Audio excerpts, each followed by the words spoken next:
The evidence seems to indicate that you're watching Dolly Vision. Topping up, Dolly Vision streaming real. True crime scene blast feel so unreal.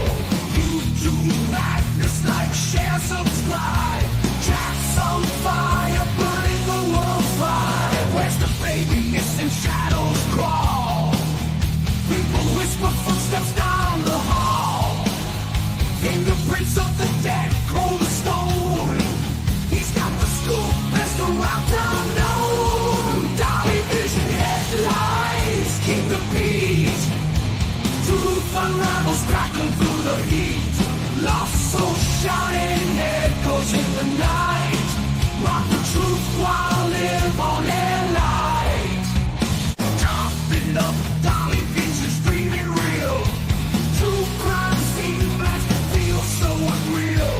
YouTube madness like share, subscribe.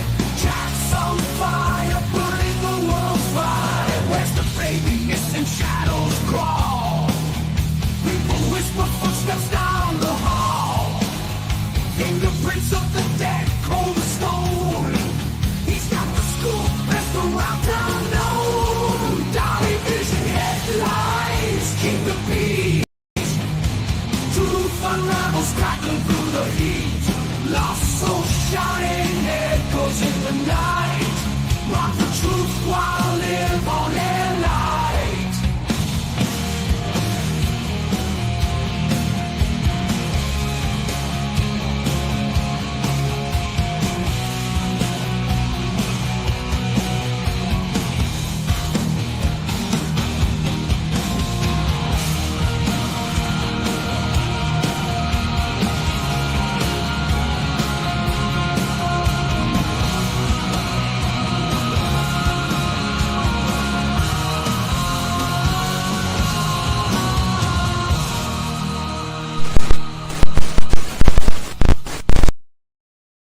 Good morning, YouTube. Good morning. What is up, my beautiful people? We're going on over 2 weeks of little Jack and Lily Sullivan missing from Pictou County, Nova Scotia, in Canada. Okay? You know, usually this is the point that I say, where's the baby? Where's the babies? 2 children gone missing, not just one. It is very rare that we have 2 children that just magically vanish into thin air. But first, I'm going to need you guys to leave your DNA all over the like button. You never know. You can go missing anywhere in North America these days, right? You could go missing anywhere, and I'm going to need that DNA to send my bloodhounds out looking for you, okay? And guys, we're like 400 people away from hitting 65,000. That is a lot of people. Okay, let me tell you, that is a lot of people. So if you're brand new out there and you're watching for the first time, sub up. We're on that road to 100,000. I can't do it without the help of each and every one of you beautiful people. Now listen, if you just a lame ass person, don't sub me up. But if you cool as shit, and I'm looking at you, y'all look pretty damn cool. Sub up, ring the bell. Feel free to share my ugly face on any social media platform you choose, as long as it's not Pornhub. Okay, no Pornhub, people. No Pornhub. Okay, so we know this weekend they've had a huge, large-scale search going on in Pictou County for Jack and Lily. Okay, they got out hundreds of searchers, rescue teams, searching by helicopter, fixed-wing plane, searching a lot of wooded area, a lot of rough terrain, and what did they find? That is the big question, right? What did they find? And, you know, we've been thinking for a while that they're not going to find anything out there because a lot of us don't believe these kids are out in these woods. We believe something suspicious, something that contains a little bit of foul play as is involved. At this point, with so many people searching, how far could 2 little kids with special needs get? And a lot of things that the parents are saying seems a little bit strange. Okay, let me give my warnings. Dolly Vision's for entertainment purposes only. We talk news, rumors, gossip, speculation, theories, mixed with a little bit of comedy and a whole lot of damn chaos. So don't take nothing here as fact. It's just my opinion, people. Completely satire. The callers today, their opinions are theirs and theirs alone, not to reflect on Dolly. Don't get me sued. Okay, don't get me sued.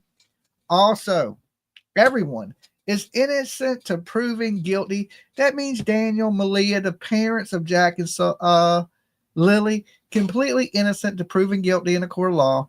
And the biggest one of them all, never, and I mean never, try to be Dolly at home. It is extremely dangerous. You could wake up this ugly, okay? All it takes. It's all at one time. Just try to be me once and watch what happens. Bad things. Bad things. So they're out there searching, hundreds of people, and still haven't found anything. That's the bad news this morning.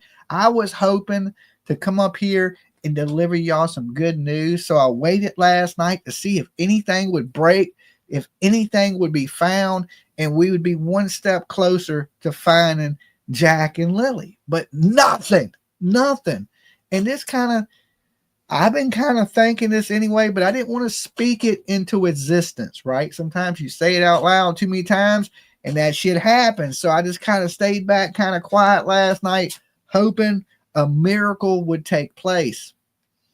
But still, we have nothing. Hold on, my producer just came in. Are you just checking on things? You're screaming. I'm always loud. Oh, okay. It's a little early. I guess I came in a little hot this morning, loud, for it being 10 a.m. here on the East Coast. But just like we expected, nothing has been found so far. Now, I pray I'm wrong on this situation and that these kids are somewhere safe.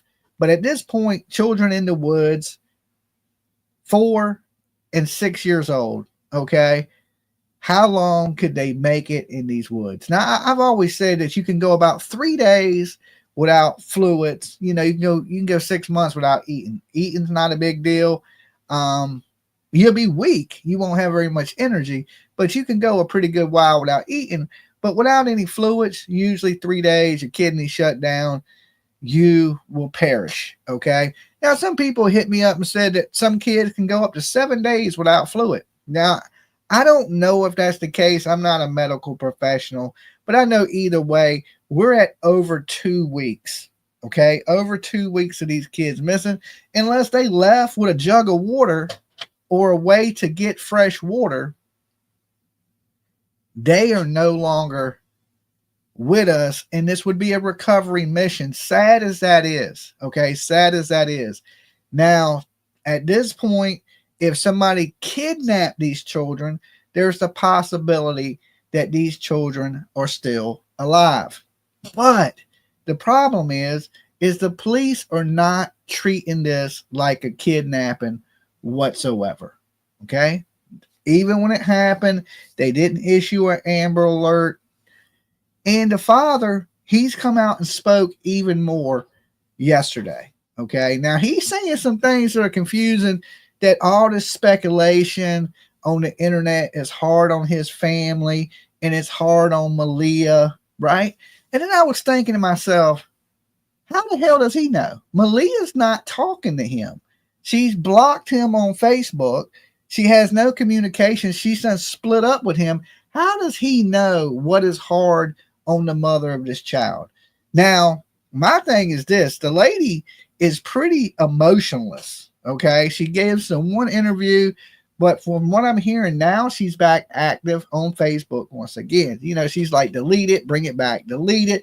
I'm single, ready to mingle, delete it. Now she's back on the internet, from my understanding, until she gets a wild hair up her ass and deletes it again. I don't know, but you would think any mother, and we discussed this in a lot of different cases, any mother in any missing kid case should be screaming from the rooftops to find their kid. Okay. And we don't see this mother doing that. Now, we see Daniel out there using every chance he can get to get in front of the camera. And he says he just wants these kids home. He wants them home with him. But the problem is this: Malehya has left you. She's gone. She kicked rocks. That means if the kids are found, they're her kids. They're not coming back to your home. It don't make any damn sense, the things he's saying. He really believes these kids are coming back, right, to him. They're not your kids, okay? You are you're not even married to the woman. And they keep calling you the stepfather. I mean, common law, but man, I don't know about that. Under the eyes of God, you just some dude she was banging. Okay, y'all do have a kid together, right? And maybe that kid may come back home to you one day, right? But the two kids that are missing, they're pretty much out of your life, bro, right? And I don't think this guy completely understands that. And what puts my radar off on him is how bizarre he's acting, how he's overdoing it, right? These things that he's doing, these are things the mother should be saying about these children, and she's not out there doing that. Now, we're going to take a little look at this video, a little bit of the timeline of how everything has played out in this whole scenario, and it's just mind-blowing, right? I really believe there is some foul play involved in this case. Now, right now, we got 687 of you in here this morning. Good morning, people. I hope y'all's day starts off wonderful and great. And just remember, if anybody tries to mess up your day, throat punch them, okay? Right in the jugular, okay? Trust me, they'll leave you alone and your day will go perfect.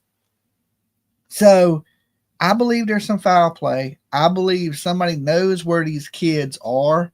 And listen, there was 4 people home at that house when these kids go missing, allegedly. 4 people. And this is about the time of day they went missing right here. It's 10 a.m. where I'm at. This is the time of day that it went missing. You see, some people do sleep in a little past 10, right? But I don't have kids. My child is grown. So, even then with my child grown, 10 a.m., I'm still up. Somebody's moving around here. And so everybody on that whole property, which would have been the trailer and the Winnebago in the back, everybody was asleep at 10 a.m. and nobody heard these kids leave. I find that super hard to believe. All right, so let's just go over some of the twists and turns that have been going on in this case. All right. It's been 2 weeks since 2 young children vanished without a trace in rural Nova Scotia. Here's everything we know about what's happened since their disappearance. Around 10 a.m. on the morning of May 2nd, 6-year-old Lily Sullivan and 4-year-old Jack Sullivan were reported missing from their home on Gairloch Road in Lansdowne Station. The children's stepfather, Daniel Martel, told CBC the siblings were out sick and not at school on Thursday and Friday. He said he believed the children must have gone outside through the sliding back door sometime Friday morning. When we noticed that the children were gone, immediately jumped in the vehicle, surveyed all the areas, many dirt roads, many culverts as I could, and waited for the police to get there. Nova Scotia RCMP said they believed the children wandered away from their home and there was no evidence of abduction. That morning, a vulnerable missing person advisory was issued in Pictou County, and the organized search for the kids began in the heavily wooded area surrounding the family home. Volunteers searched through the night. More than 100 people were called in to help. Helicopters, drones, and police dogs were also part of the search. On Saturday, May 3rd, officials were optimistic the children would be found. It's a huge wooded area with lots of... Now, I want to stop this right here because it appears that the search they got going on right now, the big search that they've pushed this weekend, is just for the weekend. When the weekend ends, they're going to scale the search back down again. So they were able to have all these people come out for the weekend. That's what it sounds like to me anyway, that once the day is over, the search was to take place today and tomorrow. Well, no, yesterday and today. My bad, guys. Yesterday and today. Yesterday they searched, really didn't find anything. Today they are also continuing the search. So let's pray for a little miracle that something turns up or a sign that these kids are in these woods. Because right now, we don't have any of that. We don't have any of their boots. They ain't found Lily's book bag. None of these things, no clothing, no signs of anything that these children are in these woods. And if they're not in those woods, we know this: kids don't just disappear. Potential. So we're just keeping all avenues open and ensuring we're covering off the entire area with a very structured search. Around 5:30 that night, RCMP issued a wider alert to Pictou County and surrounding areas. On Saturday, the children's mother, Malehya Brooks Murray, spoke to CTV News. She said she was hopeful and that she just wanted the kids home. The search continued on Sunday, May 4th. The children's stepfather said he wanted authorities to monitor the New Brunswick border and nearby airports in case the children were abducted. Meanwhile, 160 searchers were out looking for the children despite rainy conditions. On Monday, May 5th, police and rescue agencies continued searching, going at all hours. RCMP said searchers had located what could have been a footprint on Saturday and expanded the search effort in that area. That night, 4 drones with thermal imaging technology were used to look for heat signatures in the woods. Tuesday, May 6th marked 5 days since the children went missing. A Nova Scotia RCMP spokesperson said in an update that the case remained a missing persons investigation. Police are pursuing all investigative avenues, and there's a variety of teams involved. Thank you, who are misunderstood. applying the tools and the skills and the expertise needed to locate and bring Lily and Jack home. McCann wouldn't say if there had been any sign of the children. The children's stepfather told CBC that after the disappearance, the children's mother left the area to be with her family in another part of the province and blocked him on social media. My mother had to kick some people off the property because they were saying that I did it. I had something to do with it. And I'm the only one here fighting for them, which is sad. The children's maternal grandmother told the Canadian press the family was hoping and praying for the children to come home. On Wednesday, May 7th, Nova Scotia RCMP announced it would scale back the search for the missing kids. We're not packing up, and we're not giving up. Our investigation is broad, and it won't end until we know where Lily and Jack are and can bring them home. McKinnon said there hadn't been any confirmed sightings of the children, and survivability was unlikely. If we thought they were alive right now, we'd still be out there. He said the searchers covered a 5.5 square kilometer area, roughly the size of Halifax's downtown. You heard them say if they thought they were alive, they'd continue to be out there in heavy presence. Right now, the police do not believe that these children are alive anymore, which is terrible, but they haven't given up the search, right? And there's still people that are holding hope that these children somehow are with us still. I mean, we did have some rain, which is fresh water, so possibly if they were drinking, they may be able to survive. Downtown that was heavily wooded. I'm absolutely exhausted at this point after going through 6 days of virtual hell. It's absolutely crazy. On Thursday, May 8th, the RCMP packed up its command center in Lansdowne Station and searchers left the area. Martel told CBC he spoke with investigators from the Major Crime Unit in Stellarton earlier in the week. He said he willingly handed over his phone to police and investigators searched the home. Martel said he also asked for a polygraph test. I just want to clear it up for everyone. Clear it up for everyone, not just the people online making crazy accusations and everything else. RCMP declined to say whether a polygraph would be administered. Meanwhile, a makeshift memorial was set up at the nearby Stellarton RCMP detachment. In a news release on Tuesday, May 13th, Nova Scotia RCMP said they were continuing to investigate. Police said they were following up on more than 180 tips from the public and had identified 35 people to interview, including community members and those closest to the children. Police also confirmed that an underwater team searched lakes in the area but didn't find anything. On Thursday, May 15th, RCMP confirmed again that there's been no evidence to suggest the children were abducted. 2 weeks later, on Friday, May 16th, there are still no answers as to what happened to Lily and Jack Sullivan. Cassidy Chisholm, CBC News, Halifax.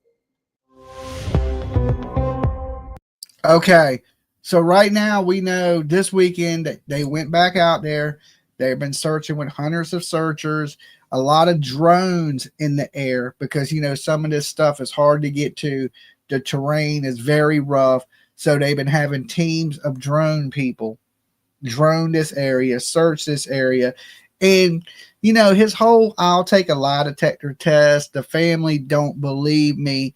There's a reason why that family doesn't believe him. Okay. Because if you was a good guy and a good, decent person, that family would believe you. They'd be like, Daniel would never do that. Right. And we know that, you know, a lot of time in these situations that these parents, they tune in to all the stuff that is being said on YouTube. Okay. YouTube, one of the biggest platforms in the world. Everybody on the planet, I don't know one person that don't watch something on YouTube. They may not participate on YouTube, but they'll watch a how-to video or they'll watch. So everybody is basically on YouTube. Apparently Daniel has a temper, says Ann. I'm in the chat. Yes, I believe so. And you know, this new interview that he came out and gave yesterday, where he was basically saying that the internet is doing all this speculation, that it's hurting his family. Now, here's the thing. If I had a missing kid, and I don't, thank God, and I pray to God none of you guys do either, ever, but I wouldn't be paying attention to what people are saying on the internet. I'd be too busy putting together searches for my child or doing things to help bring my child home or out spreading awareness for my child. I don't think I'd be worried about what, like, let's say Dolly, my dumb ass, is saying, right? Or any of these other YouTubers that are saying. Now, I always say that, listen, these people are suspicious to me. I have no proof that they've done anything wrong other than be badass parents. Okay, now there's proof to that. They didn't get up. They didn't check on their kids. Lily was sick. They didn't check to see if she was okay. They didn't check to see if Jack needed his diaper changed. They didn't check to see if the kids were hungry. None of these things. So to me, yes, there's proof that they're badass parents. And here in the States, we have criminal charges for that. It's called child neglect. Okay, it's called child neglect. And I believe right now that these people, if they were in my state here in America, that they would be in jail for criminal child neglect, which is a felony, carries up to 10 years in prison.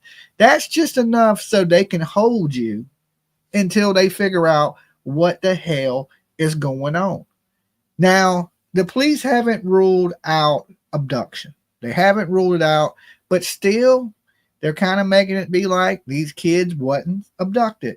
But I still think it's important that we continue to share these kids' pictures. He said he wanted the kids home. They won't be coming home to his home. That is absolutely true.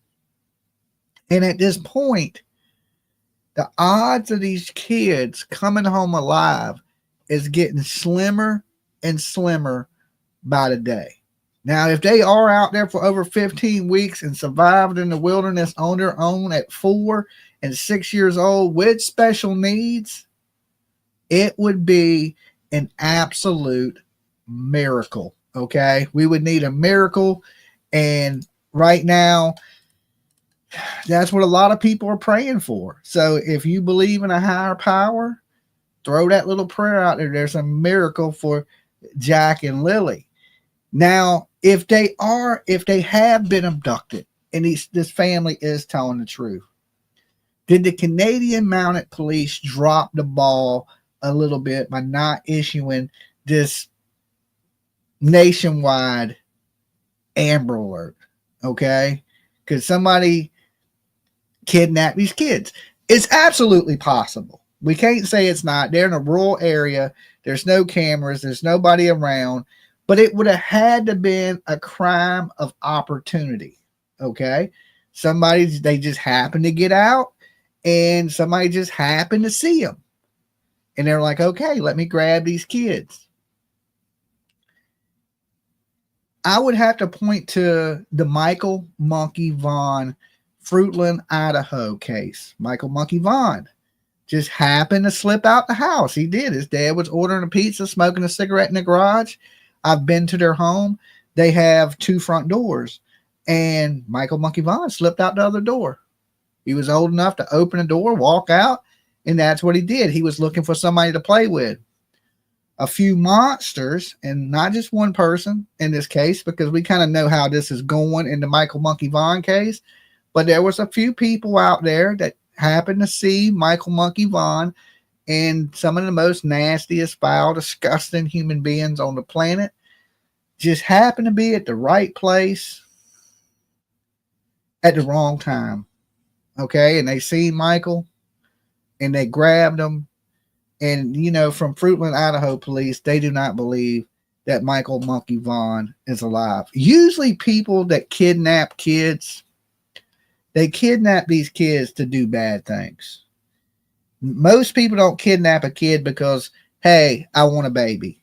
I mean, it happens. That's why they got locks at the hospital. You know, when you give birth to your kid, it's the doors a lot. You got to have cards to come in, key codes and stuff to get through the hospital doors, because there have been situations of women and men trying to run out the hospital with newborn babies. Okay. Because people want kids. They're like, I want a kid. I can't have a kid.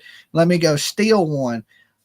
It's like that movie Raising Arizona. Get me that baby, Clyde. Right. So I think his name was Clyde. I might have messed his name up, but anyway, Raising Arizona, Nicolas Cage, that these people had babies and they wanted one of the babies. So the lady wanted her husband to steal one of the babies so they could raise the baby as their own. Right. Now, is this a case where there was another case? I believe it came out. Was it Canada that it came out of, where a little girl was kidnapped from the campground and the guy took her home with him and he was dressing her up like a baby doll, and he had a little bit of mental illness and he was collecting baby dolls? Because somebody in the chat, Clyde, it was. Okay. Do y'all remember? That's Australia? Yeah. Okay, because I remember, but you know, they ended up, he didn't live too far from the campground. They kicked up in his house and the little girl was actually okay. So if something like this, that was Australia, haha. Okay, all right. Well, thank you guys for letting me know. My producer screamed Australia from in there, right? But I remember the case and I remember the situation, because it's very rare that we find these children okay. Okay. Like usually people do, you know, kidnap kids to do horrible, horrible things and then dispose of them, right? Like in the, I hate to say this, in the Michael Monkey Vaughn case, they didn't keep Monkey. They didn't want a kid. They wanted to do bad, horrible things. And that was Chloe in Australia. Okay. Thank you guys for all the information. I mean, I knew the story. I just couldn't remember every single little detail of it. But I know that was one of the ones that ended good. And the thing about true crime is we don't get a lot of good endings. And I think a lot of us in here today, we got a feeling that this is not going to end well. It's not going to end well. Stories like this where kids are going missing for days, and it goes into, like, you know, the first 48 hours. If a crime ain't solved within the first 48, the chances of that crime being solved just drop by 50%. And then every day on, it drops even more and even more. We're at over 2 weeks. Okay. They're going to be out there this morning. They're probably already out there right now searching that area. We got to hope that something turns up. At some point, they're going to give up this search. Okay. Now, if they find something, if they find a boot, a book bag, a shirt, or any signs that these children are a pull-up diaper or something like that, they will bring in more searchers and they will continue to search, because they'll have a feeling that these kids are in these woods. But right now, just like we're thinking, I think the Canadian Mounted Police know these kids ain't in the woods, but they want to, you know, make sure before they go all in on these parents, because a lot of people say behavior is not a clue. It's not a clue, Dolly. It's not a clue. People act different. They don't act that much different. Okay. Usually people going through tragedy, they cry. They don't fake cry. They beg and plead for the kidnapper to release their child. These people from the beginning were painting a picture of abduction. They were building what I believe to be their alibi, their way out, an exit for them, distancing themselves from this. Oh, we're such great parents. We would never let them outside by themselves. Oh, they'll talk to anybody. They'll get in the car with anybody. What the hell is that? Okay. First thing you teach your children is stranger danger. Don't get in a car with strangers, all these things. But it was to me like they were building an exit from the very beginning for themselves. How great of a parent could you really be if you didn't check on your kid? You didn't see if Lily was okay because she was sick. How do we know that cough didn't do? They wake up and Lily is no longer there. You know, Lily apparently was sick. She was so sick she couldn't go to school the day before. But the following day, y'all didn't even check to see if she was okay. To me, that don't sound like very great parenting. To say the kid would talk to anybody and run off with anybody, it was like, I don't know, their alibi to be, we didn't do it. Them kids, they could be with anybody. In the middle of nowhere. Now, I could see if you was in a busy city or something like that and the kids got out and they could be talking to anybody and any crazy grab them. But you got to have a kidnapper that just happens. We have never, okay, PJ, thank you for clearing that up. There's never been nothing confirmed about bloody underwear or clothing found. Okay. A lot of things that are being said on the internet right now are absolutely not true. Thank you, Brody. Thank you for joining. Thank you for joining up, subbing up, helping us get closer to 65,000. So a lot of people have been posting a lot of crazy stuff on the internet that's not true. And the thing about misinformation, it spreads like wildfire. So if you say something that's not correct, it will continue just to, people will jump from channel to channel, spreading out same rumors until people actually start to believe things that are absolutely not true. If they were to find some bloody clothing, you can believe that they would be on national news saying, hey, we found some clothing. We're going to get more people out. We're going to get in these. We're going to find these kids. Okay. But there's no signs that these kids right now are in these woods. If they found some clothing, and I don't want to say bloody clothing, but if they found some clothing, that would be great. Okay. That would be great. Because then we would know, okay, these kids did run off. Let's continue this search, right? We got 451 likes. Okay, we got 451. We got 1,200 people in the room, and we got 451 likes. Oh, hell no. I'm about to run off somewhere, okay? I could have stayed in bed. I'm playing. But guys, do me a favor. Take a second. Hit the like button, because this does spread awareness. Believe it or not, you think everybody has heard about this case, but they haven't, right? A lot of the internet don't follow true crime, or, you know, if you look, it's picking up steam though on the internet. More and more I said that in the very beginning. I said more and more YouTubers will start talking about it. If y'all like the videos, share the videos, they'll see it and then they'll go, okay, well, I want to talk about this. They'll get interested in it, right? And that's been happening. So for you guys sharing the videos, liking the videos, there's more and more people talking about it now. And I believe that is a great thing, right? The more awareness out there, the more people talking and sharing the videos, the better. So the best way you could do that, and it's absolutely free, it don't cost you nothing but a second of your time, is just to click the like button. That helps the algorithm pick up the video and they share it to more people. That means Jack and Lily's face go out to more people. If there is an abduction, right, we need to know what these kids look like. Okay, we need to know what they look like and who to be looking for. I think that's important. So many people have focused on just the foul play aspect of it. And, you know, me, for one, I'm like, okay, these people are not telling the truth. They're not being genuine. As soon as I see the first thing, the first little sign of not being sincere or lying or inconsistent statements, I instantly have my doubts about you, right? And for both parents, I can easily tell you why.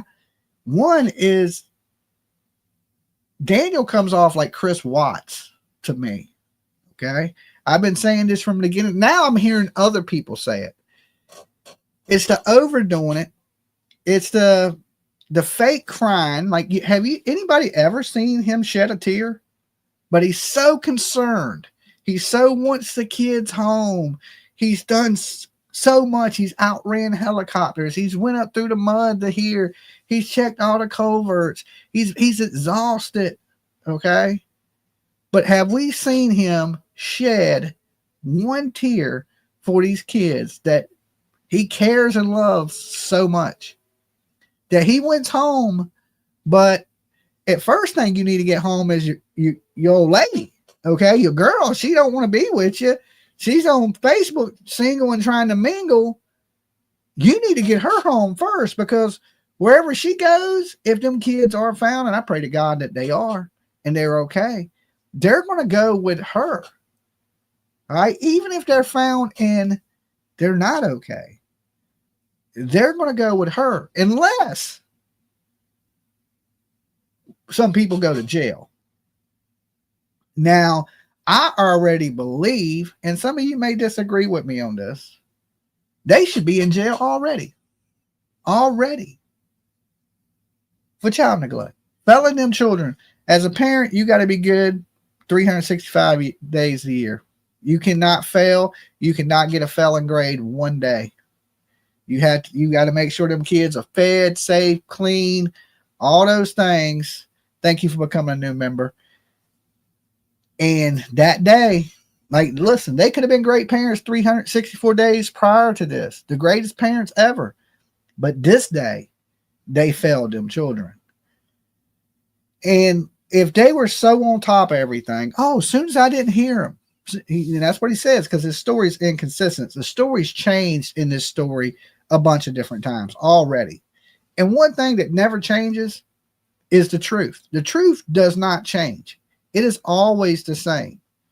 And this story hasn't always been the same. At first, they slept in and they woke up and the kids were gone. They must have slipped out the door. Right? That's the only thing they could think of. Then it was the children came in the room multiple times that night, Jack and Lily, and Malehya was asleep. Then they said they heard him in the kitchen. Jack was in the kitchen. And then when they didn't hear him no more, he jumped in his car, drove around to all the coverts and everything. Well, which story is it? Which story is it? Because if you heard them and then they escaped, they didn't have but so much time ahead of you. How far could the kids got? Right? How far could they have got if you said, well, I didn't hear him and I ran out and jumped in the car? And, well, why would you jump in the car? If you just heard them, how far could they get? If you just heard them, they couldn't get 30 miles down the road. They couldn't get 10. They couldn't have got a mile down the road. Right? So they would have been in that general area. So to me, the story does not make sense. And I'm just talking about what they said. I ain't talking about the rumors that are circulating around them having parties and people over the house and them hooked on drugs or any of this, or the fighting, or the families fighting, and they're blaming him. I don't know. I don't trust the mother either. Okay. And if Daniel is telling the truth, right? Maybe he don't know and the mother knows, but I know this. One of these people on that property, no. I've been in true crime too long to say, oh, well, nothing sounds weird. Do you guys remember Audrey Cunningham? Do y'all remember Audrey? Anybody? Press 1 in the chat, like the video if you do. They had some dude living in a Winnebago in the backyard. Okay. Apparently he was best friends with the kid. And next thing you know, he tied a rock to her, threw her in the river, murdered her, sexually assaulted her. He was like a Aryan Nation dude that had been in prison, and they let this dude live in the backyard in a Winnebago. Okay. And he unalived Audrey Cunningham. Thank God the EquiSearch, they went out there and was scanning lakes and rivers nearby, and they found the remains of Audrey Cunningham. But now we got his brother and his mother staying in his Winnebago in the back. Now the kids slipped out the back. So they slipped out the back, which would have been the front of the Winnebago, but their step grandmother didn't hear nothing, which would be their step uncle, also didn't hear nothing. And he comes off to me. I don't trust him. I don't trust it. Something puts up huge red flags for me. Now, listen, I ain't saying these people done anything. I don't have any proof to that. No proof. But I do have my suspicions. And I think I have good reasons to have my suspicions. Now, I didn't just wake up suspicious of these people. I didn't. They made me suspicious, right? Like Gary said, too many red flags. Too many red flags. Now, listen, if you get one red flag, you can go, okay, maybe it's just a, maybe I'm overthinking it. You get two red flags, you're like, ooh, that's a little, that's making my mind go look at you a little funny, right? 3 red flags, 4 red flags, 5 red flags, 6, 7, 8, 9, 10 red flags. You start to go, holy shit, something ain't right here. And I'm sure the police, like I said, are just like us. And they're no different. They're human beings. They're looking at everything that we're looking at. And if not more, okay, the police may know even more than we know. We know the police don't have to tell us everything. So they may know more than even we know. And we're looking at this like, hold on. Something is wrong. It's not the math. It's not mathing. Their stories are not adding up. Their behavior is odd. Okay. I would say strange, but definitely odd. Why ain't this mother out there? Why ain't this mother begging? Why ain't they begging? If they believe these kids have really been kidnapped, why ain't they begging the person that kidnapped these kids to release these children? Right? Even Katie Proudfoot said that. If you got them, let them go. Seth too. Seth even said, hey, drop him off at a gas station. Drop him off somewhere. He's loved. We want our child home, right? But none of that. No, please let go. Please release my child. If you're so confident they've been kidnapped, because that's how they started it from the beginning. This is a kidnapping. They didn't act like the kids wandered off. They acted like the kids check the airports, do this. They were trying to suggest that the kids have been kidnapped, because that right there then distances themselves from any wrongdoing if there's the possibility of these kids being kidnapped. But somebody jumped out the car and grabbed both kids. Both. Usually kidnappings of one person. I ain't saying you can't kidnap 2 people. Don't twist my words. You can jump out and definitely grab 2 kids. But usually these weirdos, they have a preference. Either they like boys or they like girls, or maybe it's somebody that does want a kid and they're like crazy in the head and they're like, oh, this kid looks like the perfect kid for me. And they grab that kid. But to grab 2 kids that would be hollering and screaming to the top of their lungs, and we know Lily, she liked to scream, and I think it's a sensory thing with, I do believe that their children may be on the spectrum, like they're saying, because we did watch a little bit of video of that birthday party, and that definitely was a little on the edge of some special needs. Okay. I don't know I'm not a doctor. I can't diagnose the children. Right. But she definitely, Lily, seemed a little bit on that spectrum of behavioral issues, right? I don't know if it's behavioral or it's, something else. Like I said, I ain't a doctor. I just know the kid can damn scream. So if she was in the woods hurt, okay, she would be screaming to the top of her lungs. You would hear that kid for 10 miles down the street. You got to remember, when you're in the middle of nowhere, everything's quiet. You can hear the birds. You can hear the crickets. You can hear the damn frogs. It ain't like being in the city where we got trucks and interstates and all this noise that drowns things out, right? In the country, you hear everything, right? You can scream and hear that shit for 3 miles. So to me, these kids are not in the woods. They didn't get out in the woods and get hurt because apparently 30 minutes after they went missing, the police were already out there searching. So unless they got hurt in 30 minutes to where they couldn't scream or make any noise, even Jack at 4 years old, have you ever heard how loud a 4-year-old can cry?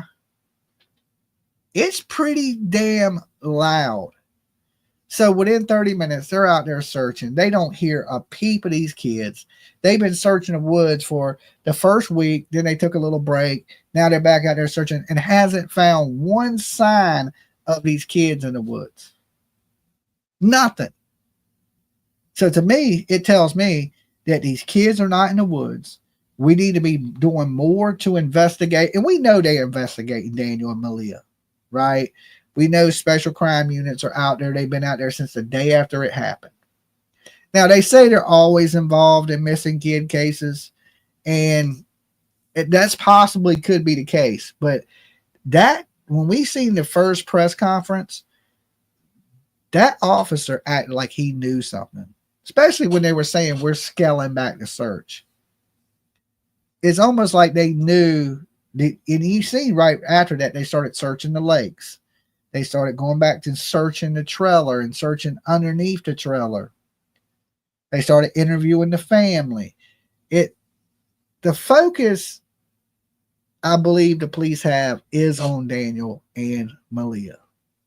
And they're saying whatever. Daniel, I think, is trying to get ahead of that. You know, that's why he's doing these news interviews. Oh, I'll do a lie detectors test, because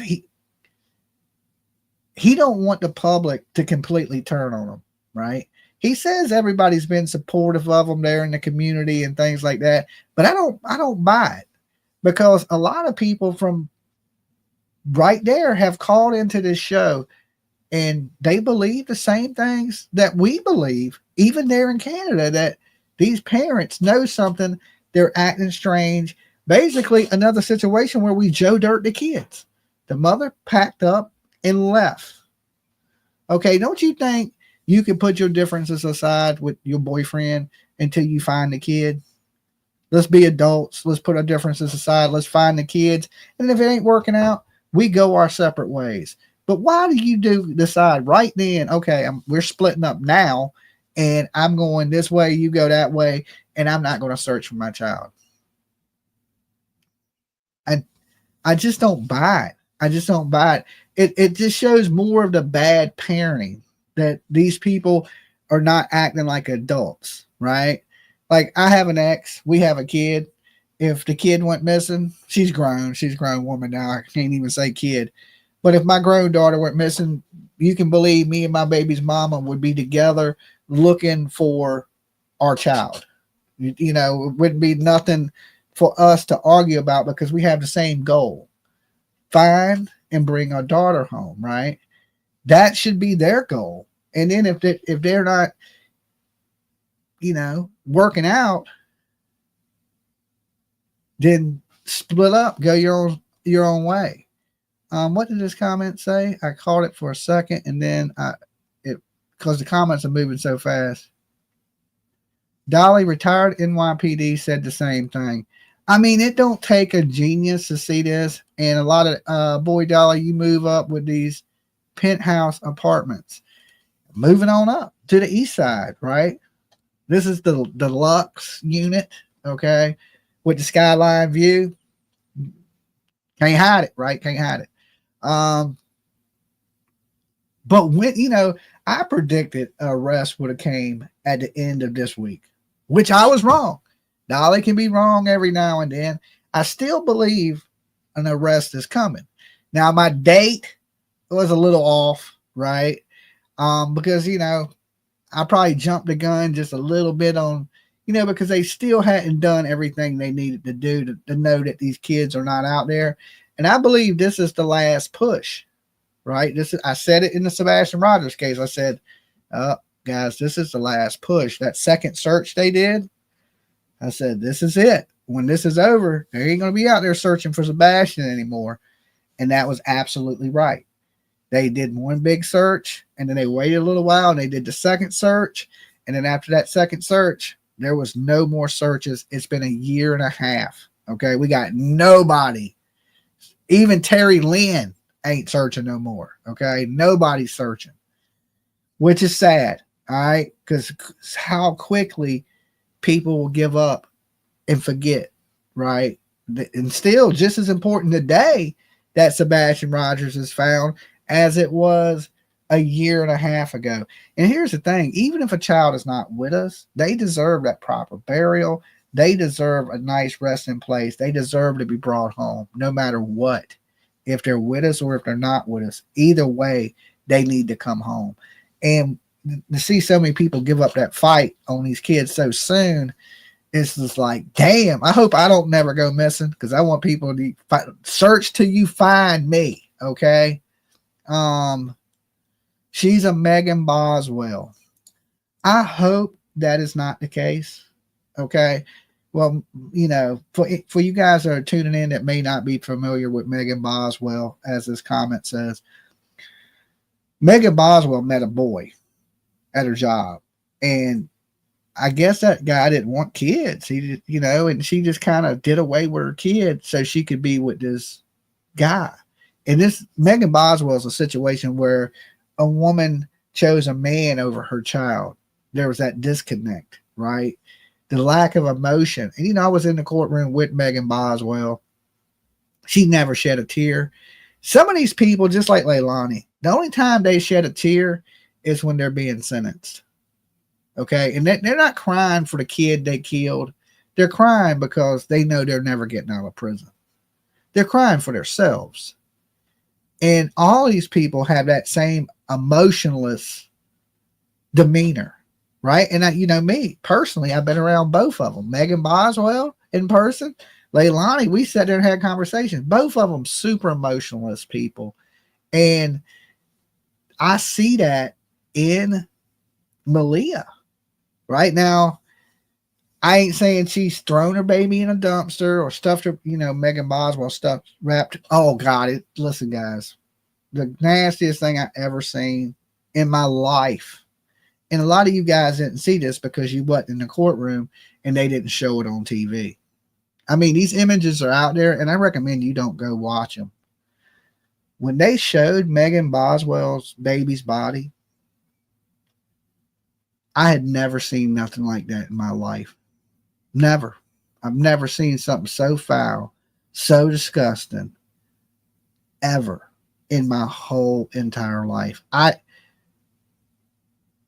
wish I had never seen it. It is an image that is burnt into your mind that I will be stuck there in the back of my head to the day I leave this planet. That somebody could do something so horrible, a mother to a child, with no remorse. None. Okay? Like, it is so heartbreaking. Right? She took this baby. I'm not even going to be graphic. I'm not going to tell you what the picture looked like. But she wrapped aluminum foil around this baby face, and I'm talking about thick, like wrapped his head in aluminum foil, and this baby was alive.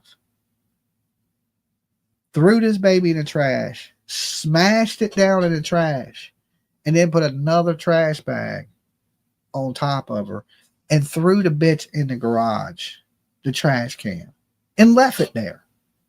She didn't go bury her baby somewhere. It ain't like she found the baby dead, and she murdered this baby.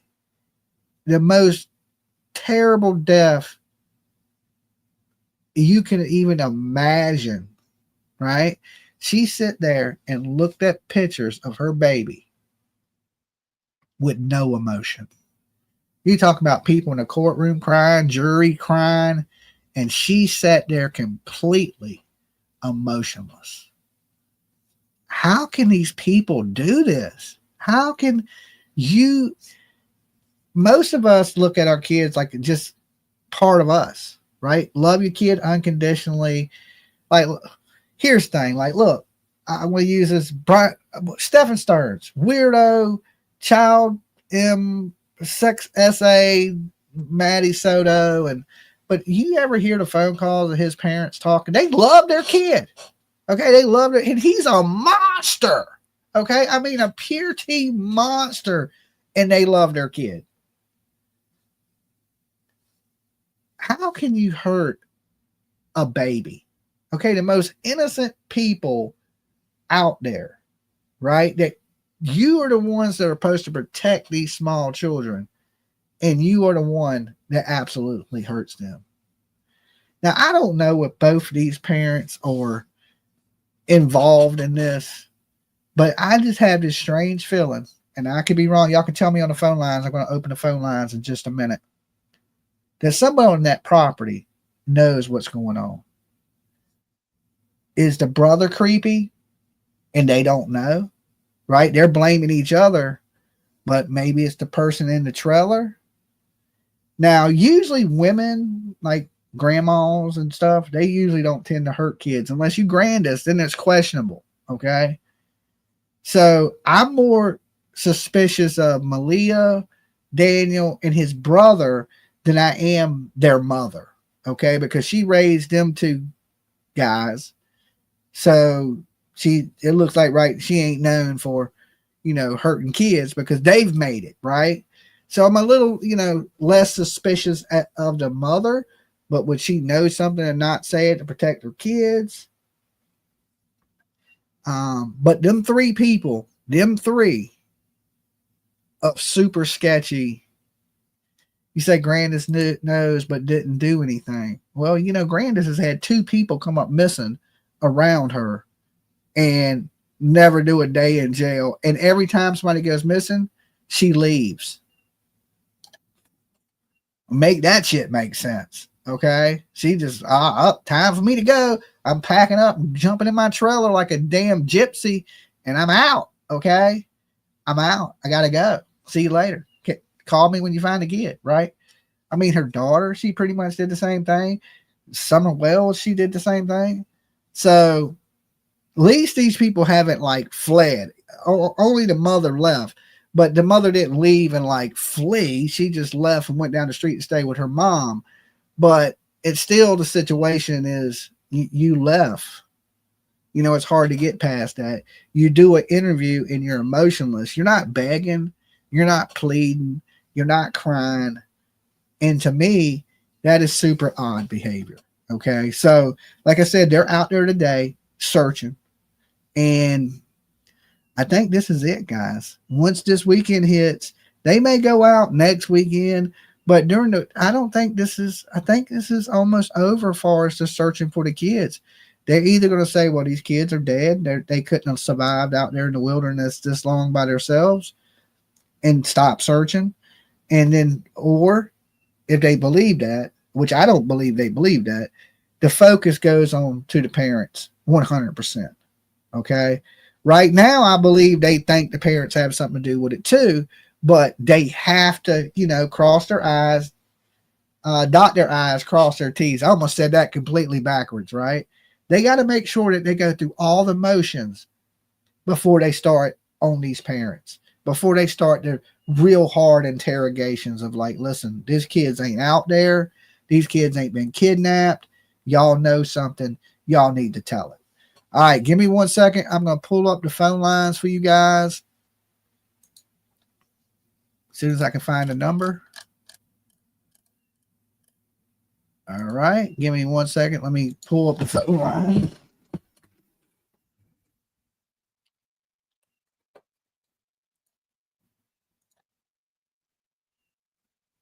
All right, the phone lines are open. The call-in number is on the screen. You guys let me know. What do you think happened to Jack and little Lily? Do you think they're in those woods? Do the know? Dolly. Hey, Dolly, it's Tennessee. Good morning. Hey, what's up, Tennessee? Hey, I just woke up. Uh-huh. And so I'm gonna, when this is over, I'll go back and start over. But at any rate, so I'm not calling about your show right now. Uh-huh. I don't know if you read your messages from your last show? I believe I did most of them. The comments, I mean. Uh-huh. Well, I put one on there that, you know, when you pull up YouTube and the first thing that comes up is their own feed, but then you can hit subscriptions, which is what your feed. Yeah.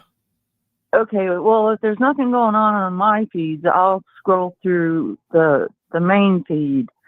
And I know you don't like this, but I like to watch those people that pull cards, tarot cards. Tarot cards, yeah, like psychics.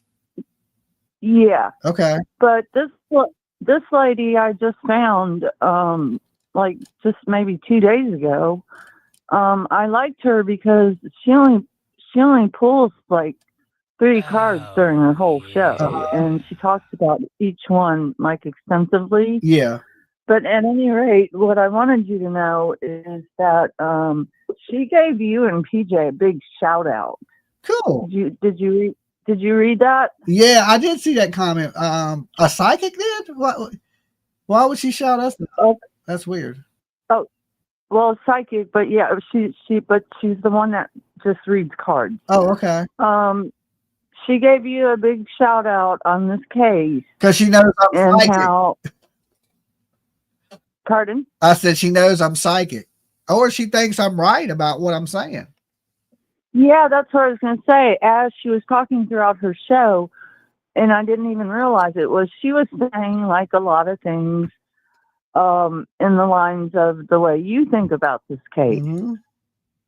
And so I think because she knows that you think what she thinks about the case, and that's why she gave you and PJ. Mm-hmm. So she must watch both of y'all. And a big shout out, and I thought that was pretty cool. Yeah, I mean, I don't think this because I'm psychic. I think this because of the experience that I've had over the last 3.5 years dealing with missing kids and parents that have murdered their kids. Is yes. I see these little signs, and it's weird to have experience and people that kill their kids, but over the years, I've gained some of that experience. And like I said, this ain't my first rodeo with this, right? I've followed so many true crime stories. Sometimes you know how they end. It's like watching a movie that this is like a sequel to a movie I've already seen. You know, so my predictions come with, you know, I kind of know how this is going to end. This is going to end bad. There's no good ending to this. Not at this point, there's not. And any way we look at it, the ending is a bad ending. If the parents go to jail, or the parents didn't, the parents failed the kids. When it all comes down to the bottom line is this falls on the hands of the parents. If they ran out of the house and got lost in the woods, if they did something to them, or even if they got kidnapped, it still all falls on the hands of these parents. And they're the ones that are responsible for what's going on right now, even though they try to take their responsibility and like, oh, we're great and we do this and we do that. It's still your fault. Exactly. Well, the main thing that caught my attention of what she said during her show was, she thinks by one of the cards she pulled that they will, because they haven't had any announcement since the very first one, which has been quite a while now. And are you talking about press conferences? The press conferences, it has been a week.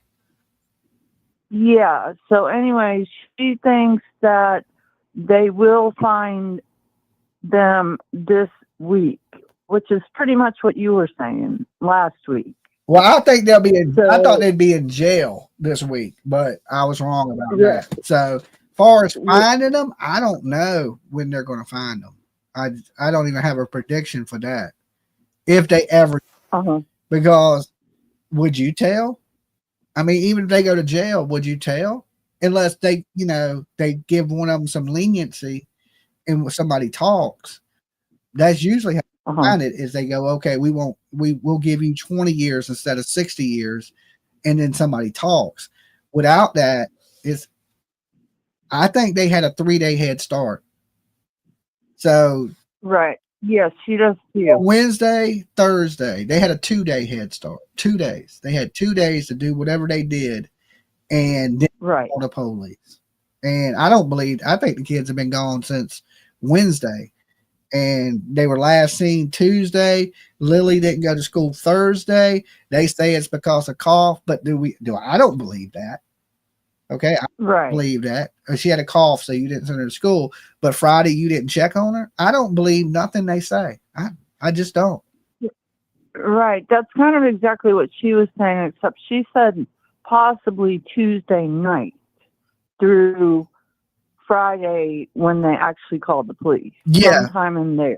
Yeah, I would agree because the child was seen Tuesday. There's proof of life on Tuesday from the bus drivers, right? So yeah, sometime from there to Friday, them kids went missing.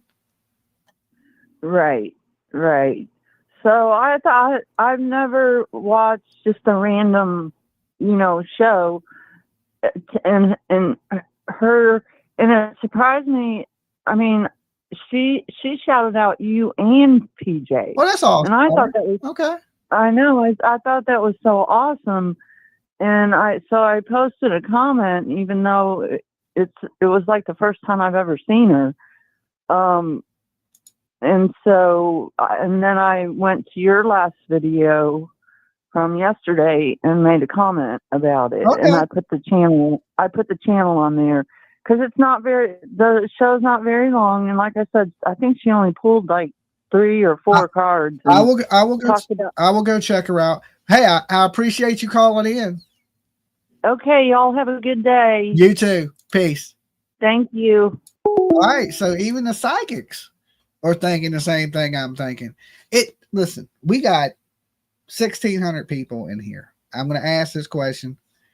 If you think the parents have something to do with this, okay, I want you to like this video.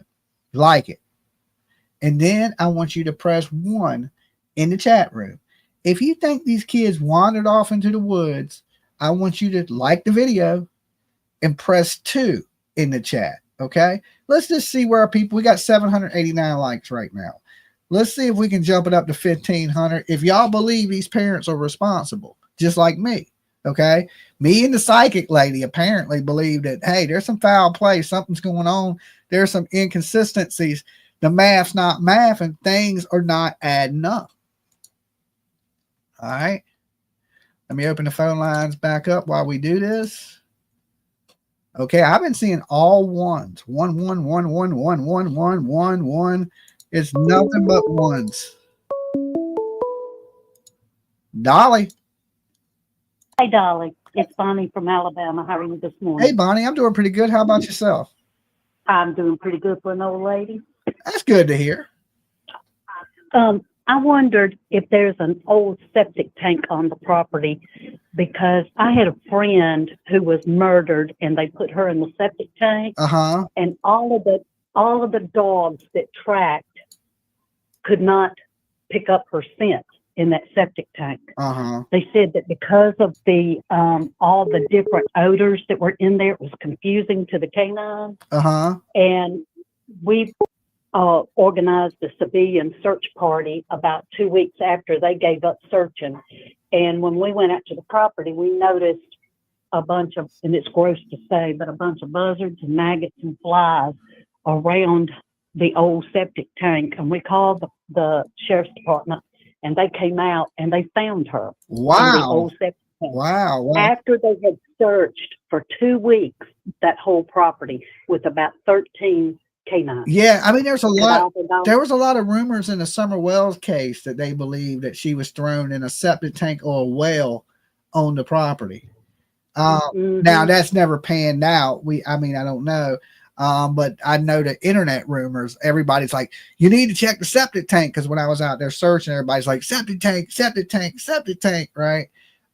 Yeah, they don't seem to be very intelligent people to begin with. And I hate to say that, but they don't.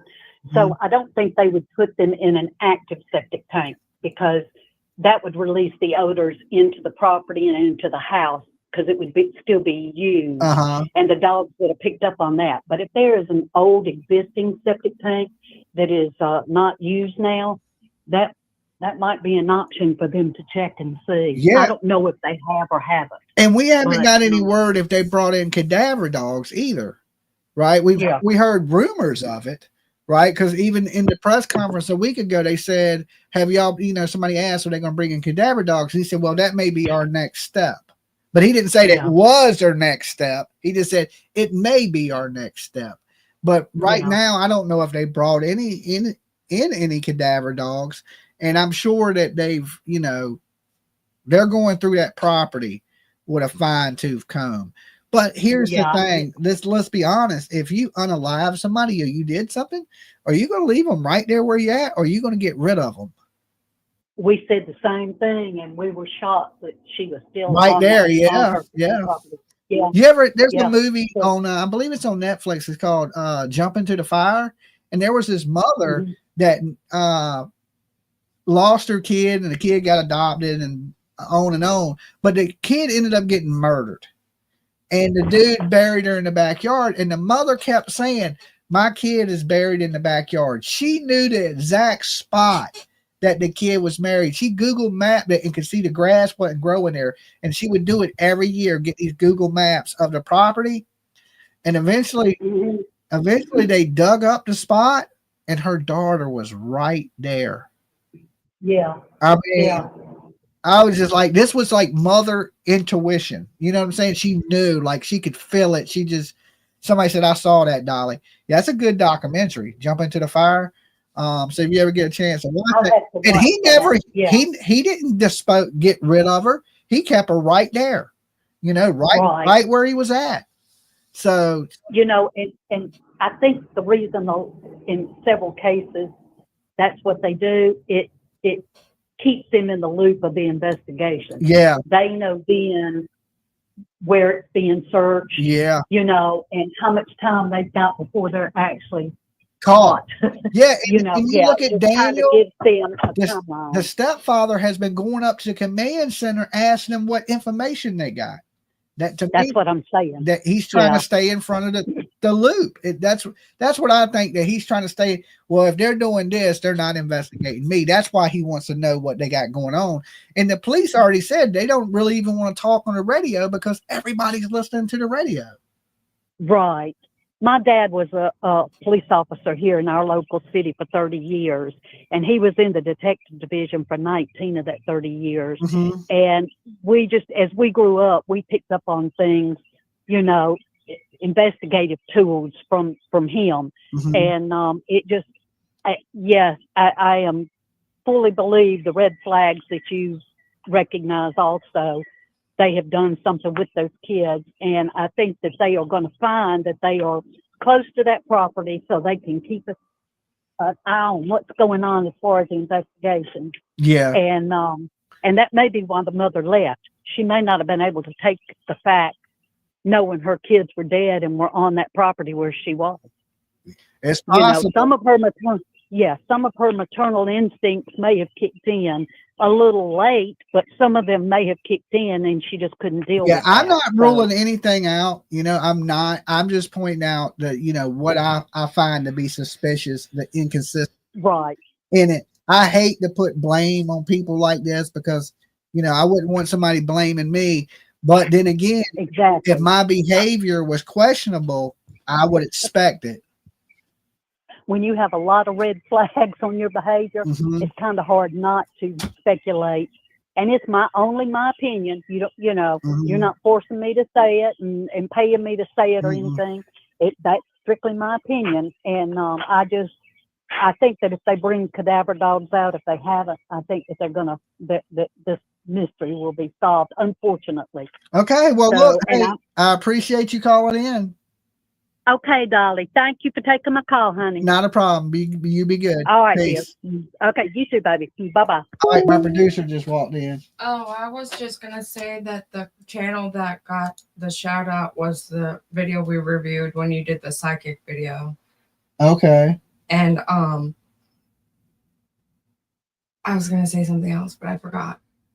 Okay. Well, okay. When you get a kid that's missing, ultimately it's It must have been that one psychic because she was saying everything that I was agreeing with. It was that one. It was it? Yeah, she was on it.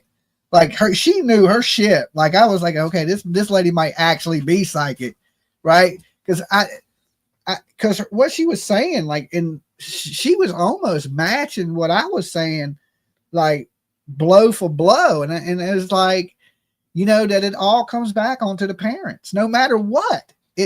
Whatever's happened to these kids, it's because these parents have failed these children, right? And we got to understand that. I mean, I would feel sorry for anybody that's missing their kids, their dog, anything. If your damn parrot flew out the window, I'd feel bad for you, right?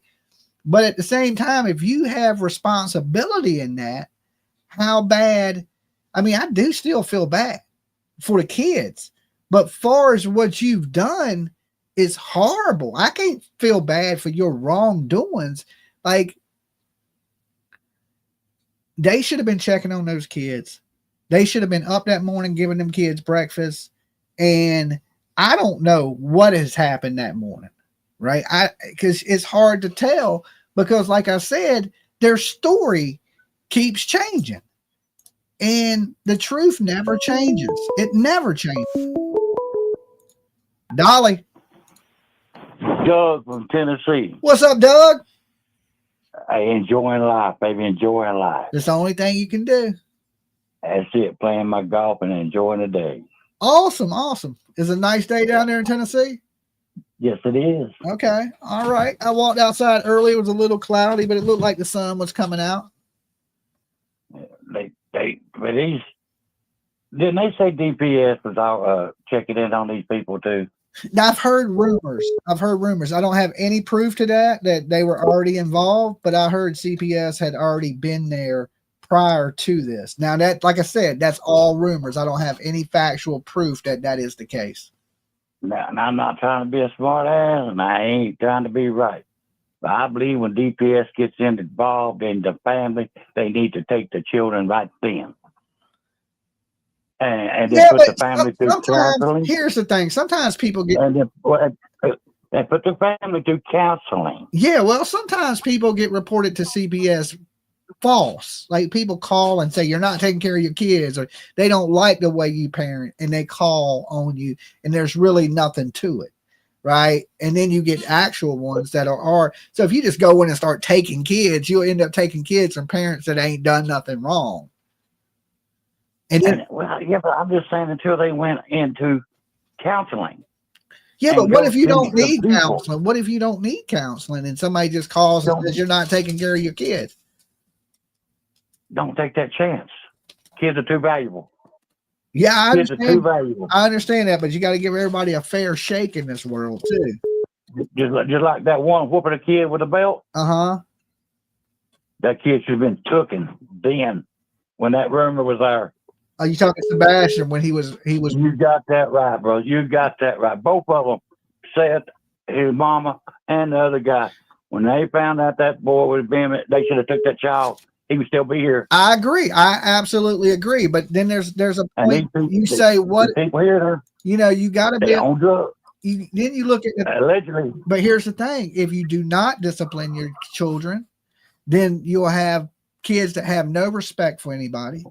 You know, look, there's a fine line in it, right? There's a fine line. Sometimes it's abuse, sometimes it's discipline. I don't think there's nothing wrong with disciplining your kid, but there's definitely something wrong with abusing your child, you know? So then you get into that. If you need an ass whipping, you deserve the ass whipping. But if you don't, you know, then there's a fine line in, you know, whipping your little ass and abusing you, you know? So when I was young, we got the switch. You know, it was like you go pick it, and then you get hit with a switch. It's brutal. If you did that to a child today, your ass is going to jail. Okay, you're going to jail today. But you know, a belt, and you know, it's the same thing if your kid reaches for a fire and you smack their hand. You know, you're gonna let them burn themselves? No, you got to discipline your child to a certain extent, but never abuse your child. Like I said, when I was young, I took the switch, right? But I never got that switch for something I didn't deserve it. You know, like I had to do something to get the switch. It wasn't just like my mom walked in and said, "Oh, today's a good day to beat you." You know what I'm saying? That never happened. So all the whippings I took as a child was discipline, and it made me a better. But I still hold the door for people. I still say yes, ma'am, no, ma'am. I still can hear that switch in my head cutting through the air. Well, when I went to school, and this ain't no joke, you screwed up in school, we had a coach, man, give you the slow 7, and they had paddles, and they bust your ass. Yeah, I mean, I believe in discipline. It's in school, though. Think about it. Long as it's not abuse, long as it's done for a reason, the right reason, and it's done to a certain level, then I don't see anything wrong with disciplining your child. And sometimes that needs to happen, because then if you don't, you're going to have a whole bunch of ungrateful, crazy ass. Don't look at the young generation today, because they take them same type of punishments, and they're disrespectful, they're hateful. You know, like we got to do a better job. And I think a little bit of that is a little bit of discipline. And listen, discipline can be a lot of things. It could be taking away your PlayStation 5. It could be go to your room, take away social media. There's different ways to punish a kid just as strong today without having to whip them that there was back in. There wasn't no PlayStation 5 when I was a kid. It wasn't like my mom would come in and go, "Okay, you're losing the PS5." There wasn't none of that. So you took a whipping. But there's so many ways to discipline where you don't have to beat your kid these days. So that's why, you know, times are different, but you can still get the same effect by making children be accountable. Yeah, they need to be, but they're not. Now all they got to do is holler abuse. Yeah. Or call the law. Yeah, kids be having CPS on speed dial on their phone and shit. Like, I wish you would. So it's a different era that we live in. You know, it's a different. See, back when if I messed up when I was a kid, I got my butt busted. They took my mini bike. It took your mini bike? Yeah. Yeah, I didn't like that. I couldn't go nowhere. Yeah, I got the. I lived on the mountain, baby. I was all over that mountain on that mini bike. There was, like, you know, the bad thing about it, catching an ass whipping, was you had time to think about it, because I had to pick the switch. You got to go pick it. And my mom had a rule. If you bring one back that breaks, she goes pick 7 little switches that don't break, right? So you had to bring one that wouldn't break, because, and I've learned one thing. If you're going to get hit with a switch, the bigger, the thicker the switch is, the less it hurts. Yeah, the littler it is, the more it hurts. Like a whip. Yeah. It's like a whip. It's like a whip. When it gets small, it's like a whip. So if you get one that's big, just green enough, it won't break, but thick, it don't hurt as bad. Okay. That's crazy to know that. But hey, I took a few when I was a kid. I was a little bit of a hellion. I got paddled one time in school, brother, and that broke me from the habit. Yeah. I didn't like that. You'll change your ways quickly if it's done right. You know what I'm saying? But I hope that they find out what happened. Yeah, I hope they find out what happened to these children. Yeah, for sure. They hold them responsible. But I just got a feeling, dude, that I got a feeling the party went on. A few friends, not a bunch, and they get on this crazy junk they got nowadays. Yeah. These crazy people kidnap children and stuff. Yeah. Sell them. I mean, it's a global epidemic of kids being sold into sex trafficking. I mean, it's real. It is what it is. And it's stuff, man, that they're doing nowadays with that little girl screaming like she does. If they was on that junk, could set them off. Yeah, absolutely. I mean, I agree with you. If you're under the influence, you may not have the patience that you would sober. Yeah, and then the other little kid started screaming, and they got him too. Huh? I don't know. That's what makes it so odd. There's 2 of them. That usually don't happen. It usually ain't both kids, that go missing like this. But that little girl goes screaming loud as she is, and they smack and hurt her. And then the little boy starts screaming too. If they're on that junk, dude, they think these kids are devils. Yeah. I mean, I've seen it on a lot of people. They think they're devils. Yeah, I mean, look at Lori Vallow, the Doomsday Mom. She thought her kids were demons, and Well, she wasn't on drugs, but I thought about these I drugs. mean, that's debatable. I mean, she's on something, right? I don't know what the hell she was taking, but that lady flipped out, lost her wig. Yeah, she been on them. Somebody slipped something in her Vicky. I don't know, but hey, But I'm just telling you, man, I hope they find them poor little kids. I do too. But I just got a feeling they all that junk, dude, and they set them off. All right, Doug, you be good. All right, man. All you right. take it easy. All right, peace. Later. Bye, PJ. Now, here's one thing I have to say. I know we've heard a lot of rumors about drugs and them abusing drugs and everything. From the interviews that I've saw, just the ones that I've saw, I'm not saying that they ain't. I'm just saying in the interviews we have saw, they appear to be sober. Okay. There's no slurring of words. There's no him digging at his face or, any of the signs that he's nodding off while he's talking. There's none of those signs that are red flags that are going off during the interviews for me, right? Like, does he look a little meffish? Yes. But does he act it? Not really. Okay. So I'm not really seeing none of the signs of he's under the influence at the time of the interviews that he's given, or the mother. They looked sober and they looked alert about what was going on. They just seem very emotionless. Now, are they just emotionless people?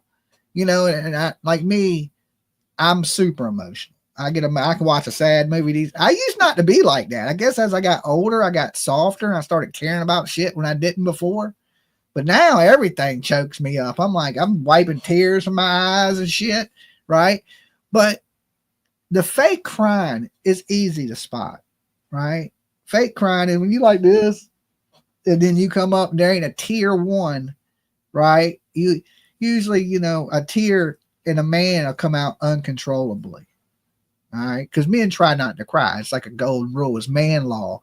Right. And usually you'll see a man wipe a tear away from his eye, but you won't usually see this. Right. And then no tear, face dry as hell. It almost seems forced and it seems fake to me. Right. And that to me is a red flag. Now I could be wrong. I'm not always right. Okay. I can admit that, hey, sometimes I get it wrong. And I always try to make sure people know that, especially when I say these people are suspicious, because I don't want to push my beliefs onto you guys.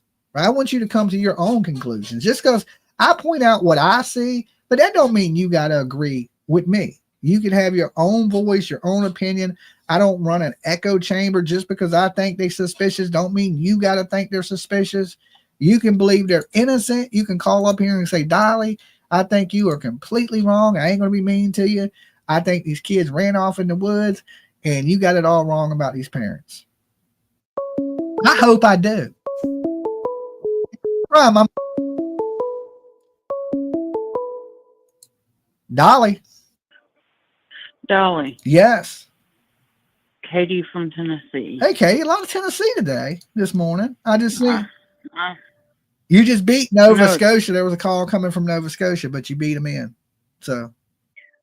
Well, I don't want to wish this and speak it to happen, but this seems to me, Dolly, like a Sebastian Rogers case, Summer Wells case. Nobody knows. They just poof and disappeared without a trace. I've seen interviews. The parents don't seem to be that concerned, in my opinion. Yeah, I agree with you. That's one of my big red flags, that they don't seem the stepdad seems overly concerned, right? It almost seems fake to me, and the mother don't seem that concerned at all. So it's. I mean, I'm like you. If one of my kids come up missing, they're grown now, but one of them come up missing, I would hope that me and the father could come together to look for our kids without issues. Yeah. Because that would be my main goal, is to find my kid. Well, even whether I like it or not. Yeah, even if they split up, they could still be out there working together to try to find the kids. That don't mean they got to be together. They just, they got a common interest, the kids. So let's find the kids, even if you're split up. But they're split up, not talking, not communicating, and she's not searching. And it sounds like they're blaming him. And I don't know. I don't know. From what I understand, they're not even his. They're not. They're not his kids. Only so one. Why would he only care? Meadow is his child. The 16-month-old girl is his. Well, I mean, there's some good step parents out there. Every step parent ain't, the evil stepmom or the evil stepdad. Yeah. There are some good step parents, and Yeah. I don't think it's him, but I could be wrong. Thank you, Lori. Yeah. So it's just crazy. All right. Well, look, I appreciate you calling in. Thanks, Dolly. Peace. All right. Bye, PJ. All right, peace. All right, guys, we've had everybody in Tennessee call. Okay, everybody, the whole state of Tennessee has called in. Let's leave the phones open. Let's let some of our Canadian viewers call in. Some people that are in Nova Scotia that may be in the area. I like to hear from some of you guys this morning. So if you're not from Canada, right this second, let's give some of the Canadian viewers a chance to get their calls in. Okay, so I'm going to open the phone lines. So if you call in, be from Canada. Okay, be from Canada. We know Tennessee cares. We know Tennessee cares. Dolly. Hi, Dolly. Hey. Hi, it's Haley from Cape Breton, Nova Scotia. Awesome. Okay, you got through. Yeah.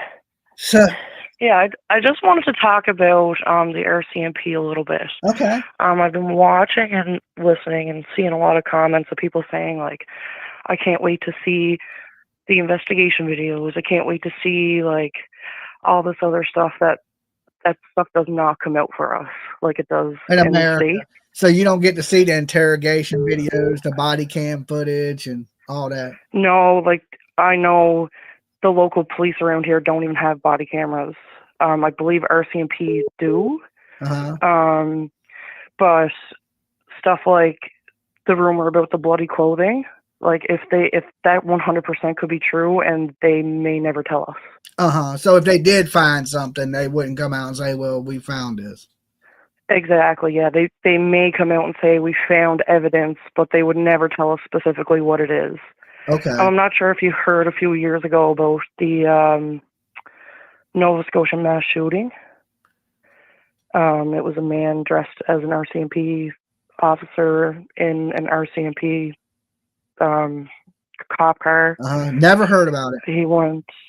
It was terrible. He went on a spree, killed 23 people, I believe it was. Wow. It went on for 18 hours. But we actually didn't hear a lot of it going on, like, in the days after. They had like live news conferences and were given very vague answers, kind of like they are now with the Lily and Jack situation. But after everything was said and done and the investigation was complete, they came out with this pages and pages long details of the investigation, where the RCMP went wrong, their own mistakes, stuff they wish they did earlier, which was very interesting. I never thought in a million years we'd ever see anything like that, especially them admitting to their own fault. So they were real transparent at the end, but during it, they wasn't giving you nothing. Yes, exactly. Yep. I can live with that. I can live with that. At the end of the case, you just tell us what happened. I mean, I'm fine with that. Especially if you tell us something now that may interfere or make the internet run crazy with speculation, it probably shouldn't be out there. Yes, and I personally believe the reason they did come out with it at the end was because the case was so big across the world. Everybody wanted to know. Mhm. So I think everything you're doing with Jack and Lily is fantastic, because the more pressure put on the RCMP, the more we are going to find out. Yes, yeah. And I said the same thing and more people, like when I tell people to like it, more YouTubers will talk about it. When more YouTubers talk about it, then you start to see Court TV, Banfield, Nancy Grace, all these people pick it up. And, you know, they have millions and millions of viewers. So all of it together combined does put pressure onto the police to do things right, because they know the world is watching. Yes, and the RCMP, unfortunately, here are so limited to what they can and can't do. Everything is very controlled. I wish it was more like the States in those ways, where like you guys have all these journalists that'll like go try to interview the parents and like will post outside the house and, you know, just record the house and stuff. We don't have Yeah. news like that. All of our media is really controlled by the government, so they only put out what they want us to hear. Yeah, and we have the Freedom of Information Act.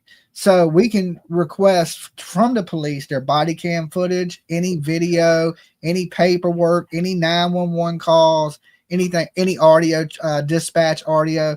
We can request all that stuff. So sometimes it takes a little while to get before it comes out, but somebody always ends up getting it. Like Plunder's a good example. She does the Freedom of Information Act for your request all the time for information, and that's where most of her content is based around for your request, where we get those camera footage and body camera footage and any interrogations or any phone calls from the jail, which a lot comes out in that. See, that's fantastic. I wish it was like that around here. They could, to me, honestly, the whole them stopping New Brunswick or search and rescue from joining, to me, that's when it sounded like it almost sealed the deal, because it was day 5 of the search. They asked New Brunswick to join them the following day. And when New Brunswick was on the way, they had the news conference saying because it was day 6, they were scaling back the search because the survivability was unlikely. But they knew on day 5, when they asked New Brunswick to join them the next day, that it was going to be day 6. So to me, it sounds like something overnight sealed the deal and they knew something else happened. Yeah. I think this search right now is just to make sure that they're right about what they're thinking. Right. I believe the last big push. And then after that, it's going to be search areas of interest. This is what they usually call them, areas of interest. Like they're not going to be out there with hundreds of people. If it's a lead comes that has them search an area, they'll be out there with a small group of people searching it. Yeah, and like they very well could have already had cadaver dogs. Like they could have hit on the property, which they would never tell us. Yeah, they would, and they're not like, you know, like down there, say if there was a situation like this, they would already be charged with neglect. I don't see them doing a lot of stuff like that around here. It's like they try to keep them on a friendly side until they can nail them. Yeah, because one thing I say is they should be in jail, but here's the problem with that. I know the problem. As soon as you lock them up for neglect, they're going to lawyer up and not say anything. Exactly. At least right now they are talking. They're free, but they're talking with the police. It may be lies, but they are still in communication with the police. If they lawyer up, they're not going to say anything. A lawyer's going to tell them, be quiet, don't say nothing at all. And then there's nothing. So maybe that is the reason why they haven't arrested these parents for child neglect, because clearly there's thousands of people in the room right now. We know it's neglect. It's neglectful parenting, not to get up and check on the kids. No breakfast. Lily's sick. They don't check to see if Lily's okay. You know, and then the inconsistencies in stories, the truth never changes. The truth is always the same no matter what. So if your story's changing, there's a reason why it's changing. Exactly. And I think if, say, the mother really is innocent, there was a story made to make themselves not look neglectful. Yeah. And they did that. There was definitely a story constructed together. Yeah. And you got to say, when they first did the interview, her first interview and his, you can tell that was scripted. Their interviews were almost exactly the same. They almost said exactly the same thing. I mean, there were some word differences in it, but the point and the message was the same from Daniel and Malehya. It was the same message that these kids would get in the car with anybody. They would talk to anybody. They were outgoing, that we don't let them outside by themselves. So they were distancing themselves right there. And I believe they had discussed that story. Me, myself. That's just my opinion on it. I totally agree. There's too much for it to be what they're saying is happening. It just doesn't make sense. Okay. Well, look, hey, I appreciate you calling in and sharing with us. Yes, thank you very much. All right, you be good. Peace. All right, so we're going to leave the phone lines open for our Canadian viewers for a few minutes. We done had all of Tennessee, right? We had all of Tennessee. Let's get a little bit of Canada in to see what people in the area are thinking and what they're feeling, what they're seeing, what they're experiencing. Okay. This is a sad situation. Anytime a parent would hurt their kids or do something to their kids, it's sad no matter what. And she may be right. They may know more and they're not telling us. Okay, I missed that call. I seen it come through. I think you hung up a little bit early. It's 309 Canada. Okay, I know 902 is Canada. I know when that pops up, but I think there's a couple of different area codes for different parts of provinces of Canada. I'm learning a lot about Canada now. I know that. Before this, all I knew about was the Trailer Park Boys. Okay, that was it. Bubbles and Julian and Ricky. That's all I knew. Now I know more about Canada than probably I need to know. Dolly. Hello. Going once. Going twice. Okay, no sale. No sale. Done. All right. Dolly. Hello? Hello.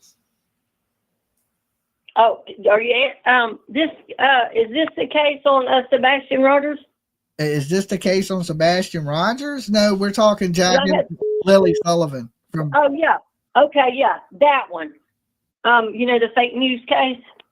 I am the mother of Lily. I thought my mom killed my baby, okay? I have trauma from that. People are saying I sold my son, okay? I thought I had an implant in my back before I ever gave my son away, and I told a cop officer, ever heard about it? He can confirm that I told him that. That's called thought manipulation. Just like the weather manipulation that's happened here that has killed children in Asheville, North Carolina. People want to keep saying it was all about the money. To be that scared when I gave my son away to make up a fucking lie, I think it is sick. It is evil. People have held me down with knockout gas to a town that I am that afraid of. What kind of evil people do that? Because they know it all? Why would someone do that to someone? Why would they decide what's in my soul? Margaret Gardner killed her children to get them out of this fucking world. That's how scared I was when I gave my son away. Okay? Oh. And I'm not going to listen to anybody take my soul from me. Okay. That's how scared I was. You don't think implants and voice to skull technology is real? I seen. What about weather manipulation? Do you think that's real? You don't think I could have had an implant in my back when I gave my son away? I can't have an implant in my back when I give my son away because they wouldn't do that to someone. Someone that kills children. They killed children in the hurricane. They watching you and they coming for you. They told me. Well, you better be on the that's lookout. fine. They coming right now. Who? The ones that killed the people in the hurricane? Yeah. Ooh, they said you next. They're coming for you. They can't take my soul. They can't take my soul. They hit from me. They hit me with some voice to skull technology and told me they said they coming for you.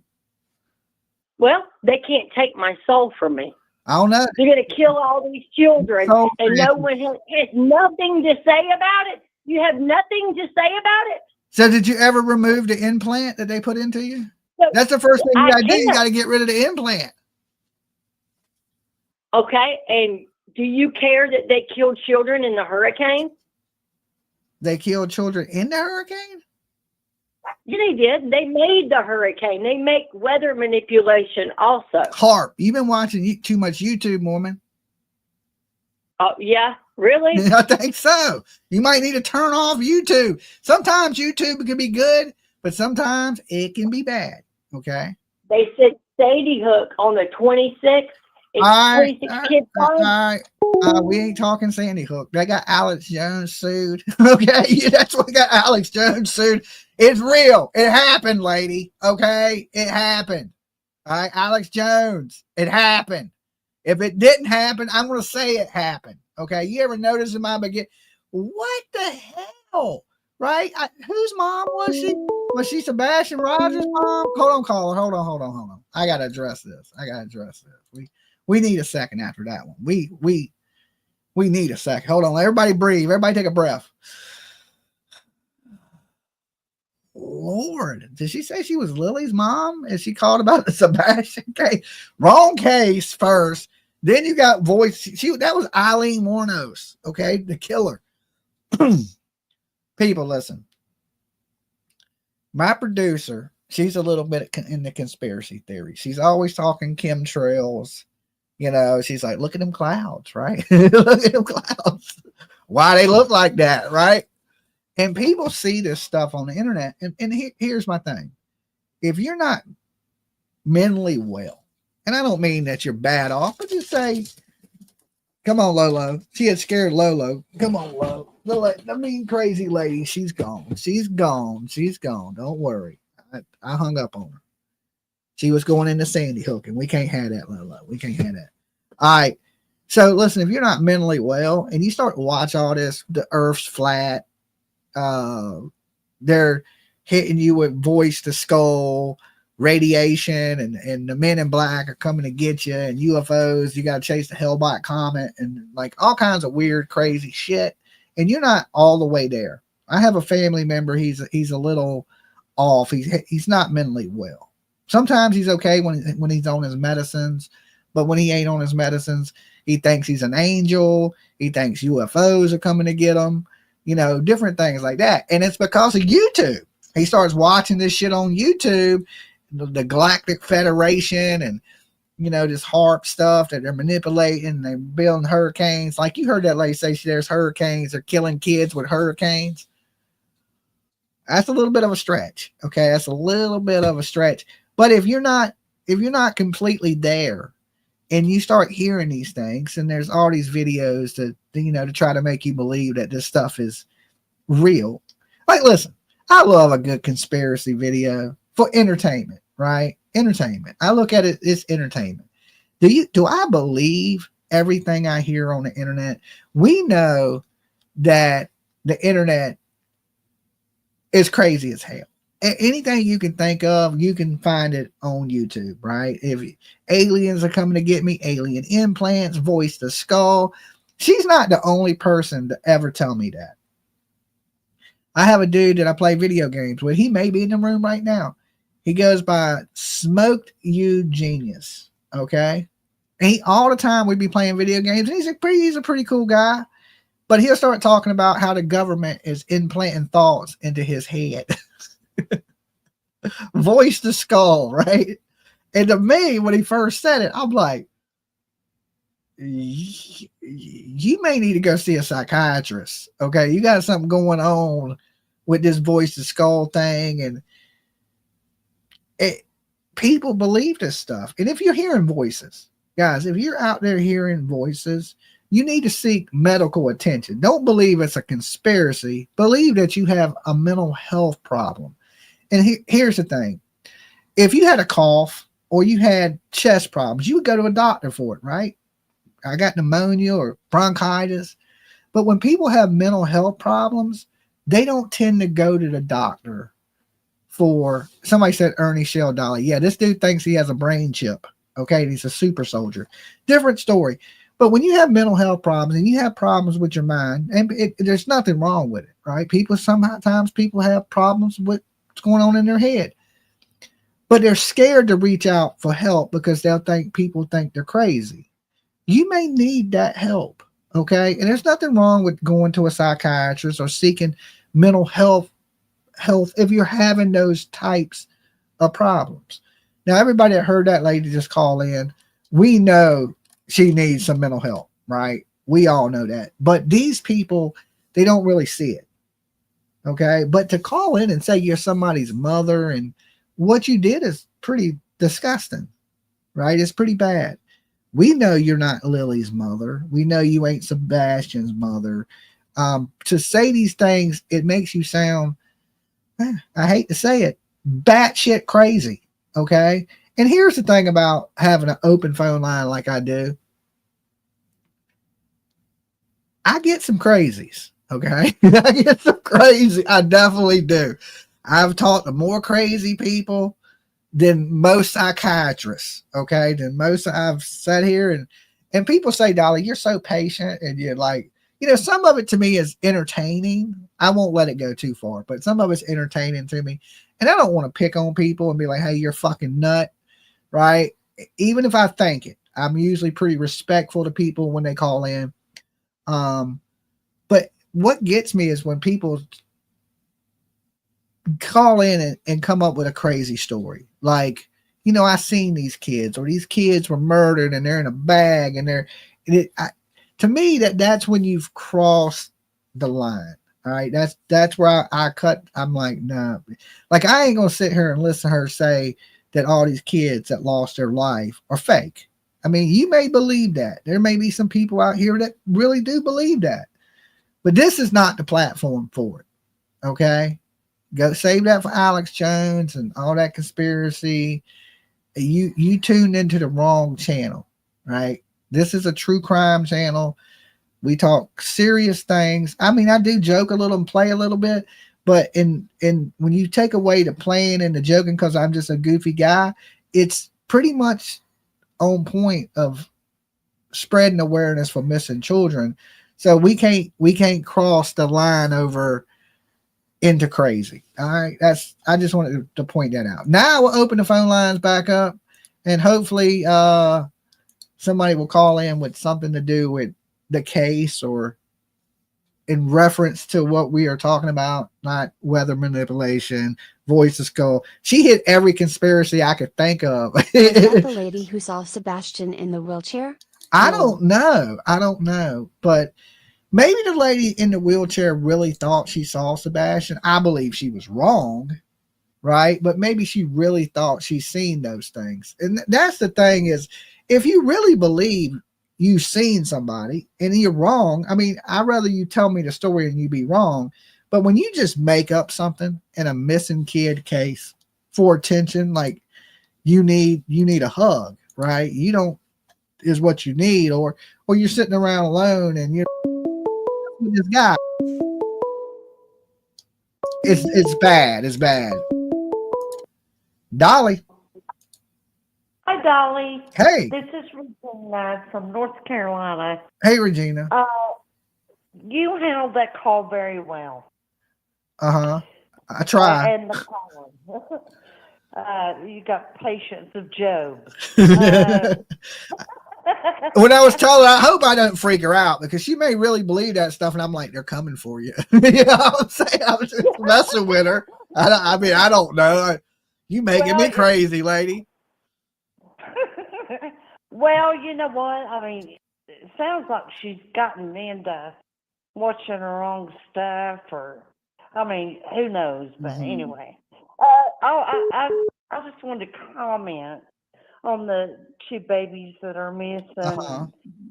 I think those parents know more than what they're saying.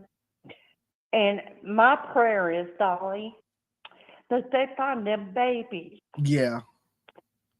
You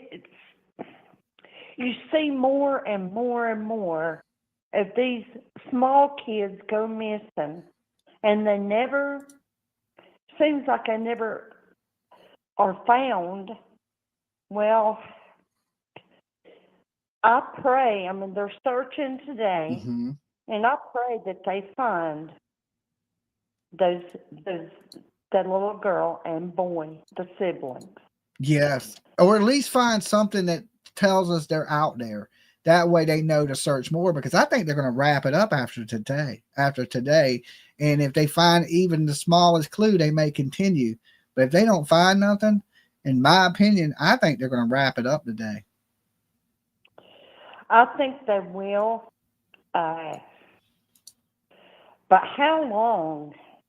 I know each state is different. But how long will they let them be missing and declare them deceased? I think it has to be like 3 years or something before they can even say they're deceased. Some states, But Canada, I don't really know Canada's laws and how they do everything in Canada, so I couldn't tell you.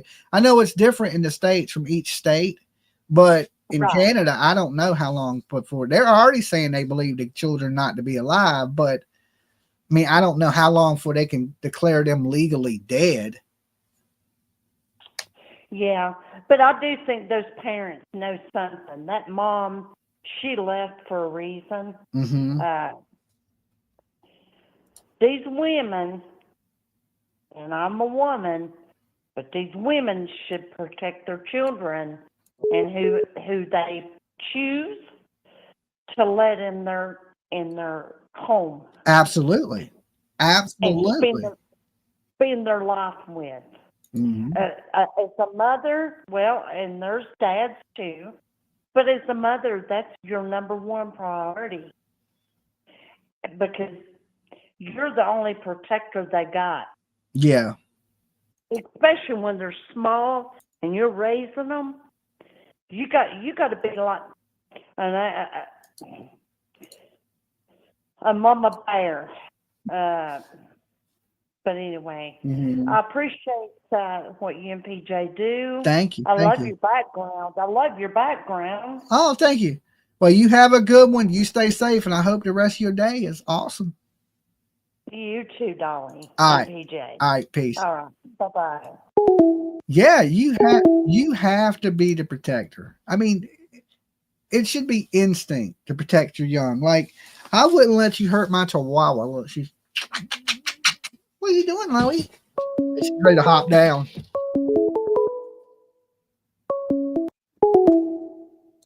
Dolly. Hello. Hey, how you doing? Pretty good. Dolly, this is from Illinois. Okay. How's it going, Illinois? Okay. Weather's beautiful. Awesome. But this is my opinion and my opinion only. Okay. Like a few callers have said, there seems to be a lot of these anymore that people, that the babies walk out the door and then just in the woods happens to be right there and they kind of just disappear and everything. Mm-hmm. I don't, and this is my opinion. This is the part, and I'm probably not going to be liked for it, but it seems to me years ago when a lot of babies were getting left in cars. Yeah.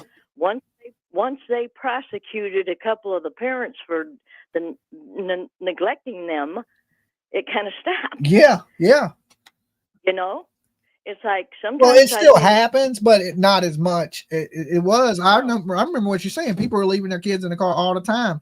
Now, so many people are going to jail. People are taking their kids out the damn car. Yeah, I ain't kidding you. I've been watching. I'm old, and I love watching you guys. I appreciate your show because, at my age, I've been retired and stuff, and this is, entertainment, and I don't go to fact on everything, but I look for stuff myself, and I've been paying attention, and there's a correlation between how kids are disappearing now and how before they were getting locked in cars. Mm-hmm. It's just too much of it at the same time, Poor Sebastian, I pray for Sebastian every night, and I'm not really a real religious person. Mm-hmm. I pray for my grandchildren and stuff, but that baby needs to be found. Yeah, yeah, and it's getting cold at the Sebastian Rogers case, and I know it hurts my heart. I put a lot of time and effort into this so quickly people forget. I haven't forgot, that's for sure. I still plan on going down there to search for this kid, and every life matters. Every one of these kids matter, especially the ones that I believe fell victim to foul play. Like, there's so many kids that go missing. I can't cover them all. I tend to stick to the ones that I believe something bad has happened to at the hands of people that are supposed to love them. And if you just tried to cover every missing kid case, I would have a different case. I would spread myself too thin. Yeah. So I just decided, okay, we're going to be team foul play. When there's foul play, we will cover it. You know. And Dolly, check it out. How many times DFS, we call it here in Illinois, DFS is, Department of Family Service, and they've always seemed to be a correlation there too. That a lot of these children that end up missing, and DCFS is involved in it at one time or another. You ain't the only person to say that to me. Elevated Truth Podcast called in and said, listen, I came through the system of being adopted, foster parents, and things like that. And he said, man, there's thousands and thousands of kids that go missing through the system. He's like, Dolly, I ain't gonna say nothing. He goes, but I just want you to look into that. And I really ain't had a chance to look into it, but I believe them that, there's a lot of kids that go miss, especially immigrant children that are coming into this country that'll vanish. And you wouldn't think much of it, but then you have places like Jeffrey Epstein's Island and, the movie Sound of Freedom, where they're selling these kids globally and stuff like that. And kids are, it's $1 billion industry. So you have to pay it some attention, We had a young here that was kidnapped for sex trafficking and taken down to, I think it was Vegas. Mm-hmm. She got loose, come back here, and she only lasted a short while, and somebody killed her, and her case is still open. Yeah. Wow. And and years and years ago, we had a baby up near between Chicago and where I live, and he was just out playing, and he ended up missing, and they've never found him. There's one 20 miles from me that it seems like stepdads are involved, and DCFS was in that case involved in that family too. Yeah, sometimes when CPS, like we call it CPS where I'm at, Children's Protective Service, sometimes when they get involved, kids vanish. Like, it's weird. Like, I don't know if the parents don't want to go to jail and they're scared the kids are going to say something. Like in the Summer Wells situation, Summer Wells, CPS was involved. Summer Wells goes missing. Sebastian Rogers, CPS was involved. Sebastian Rogers goes missing. So, it always, is that a reason, that the parents think, oh, I'm going to get in trouble, let me get rid of the kid? Or is it something to do with the CPS? I mean, I don't know, but people were suggesting, hey, I need to take a deeper look at some of these services and how kids are adopted out. Yeah. So yeah. When I get some free time, I will dig into that, because if one of my buddies even brought it up to me, he was like, you need to check this out. And I think, okay, well, look, hey, I appreciate you calling. And I appreciate your show. Thanks for helping me spend my time. All right, peace. You too, bud. Bye.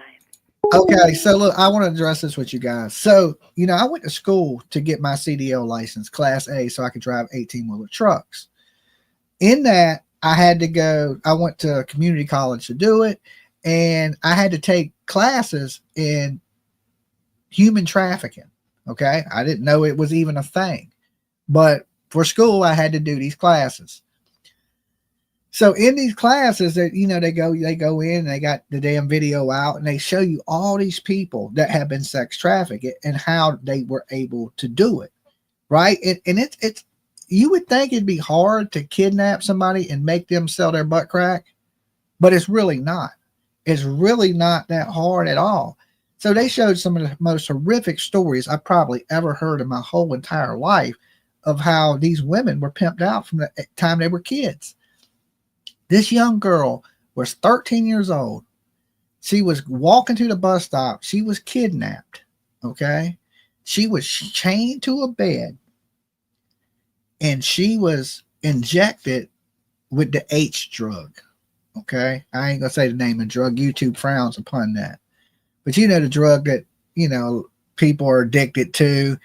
And she was, I think they said 15 days or 20 days of just, they would go in there every day until she was hooked on this drug. She was dependent of it. Then they unchained her and they were taking her to truck stops and they were pimping her out, the truck drivers. And what they would do was she would bring the money back. they would give her drugs because she was dependent on the drugs. And before long, she was not chained. She was going out on her own, coming back. And it was because she was hooked on these drugs. So they were using these drugs to make these women need them. Okay. So they would kidnap kids, ingest them with drugs until they're junkies, and then put them on the street. And, eventually, when you see these people, they're encouraging truck drivers to call. Somebody said lot lizard, right? So this class is telling truck drivers, listen, you could save somebody's life. You don't know what they're going through or the reason they're out there selling their body, right? Usually it's for drugs. But did that drug dealer put them out there? Because then if he did, now you're talking human trafficking. Okay, there's a difference. There's a difference between prostitution and human trafficking. When you're willingly going out and you're selling your body, it's one thing. But when you're being forced, even though it don't seem like you're forced, you are, because you're dependent on these people that, they may take you out and buy you things. They may give you the drugs you want, but there's a price to pay for that. And the whole fact that a lot of these people, like I said, have been kidnapped from the time they were kids. People get rescued like this every day. Every day. Okay? They're finding women that have been abducted, pimped out. Okay? It is unbelievable, some of the stories I heard in that class. And I would love to come on and share my trafficking story and help educate if interested, Dolly. Okay, you're more than welcome, Restored Faith. Do you want to call in? Do you want the link to come up here? Just let me know. I don't mind hearing your story. I've heard some horrific ones, let me tell you. And it's not as hard for it to happen to you as you think it is. Like I said, these kids were purposely strung out, right? Until they didn't have to chain them up. They didn't have to watch them. They were just like robots. The drugs had then took completely 100% over, and they were just zombies for the drugs and doing whatever the people told them, sleeping with whoever the people. And it is horrible. You can call in. Okay, let's give Restored Faith a second to call in, guys. When I open the phone lines, if you ain't Restored Faith, she wants to tell her story, so you know how quickly these things could happen.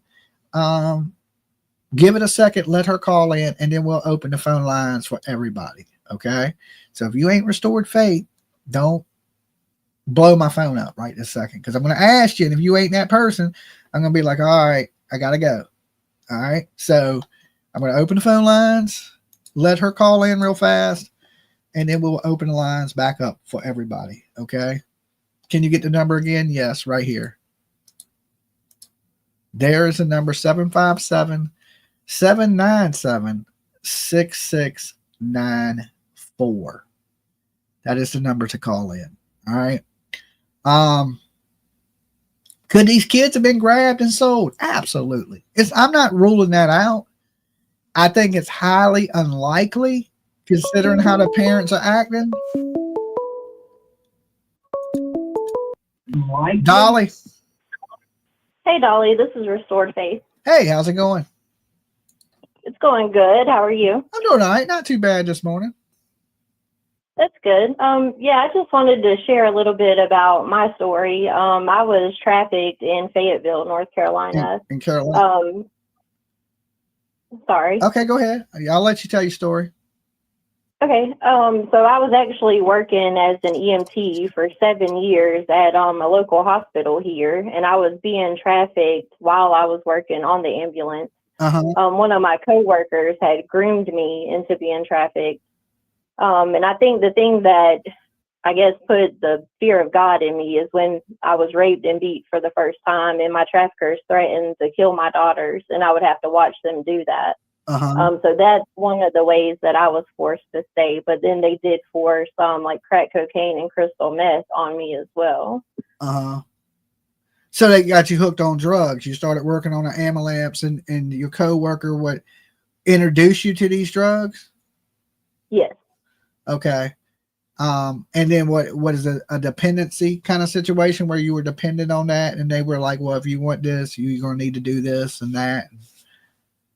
It was the dependency part, and then the threat that they made towards my daughters. And then too, there was a lot of course, rape and then abuse. Like I was on life support at one time. I've had the orbital socket in my eye ruptured. My nose has been broke. But I went through that for about a year and a half with my traffickers before I was able to get away. How was you able to get away from them?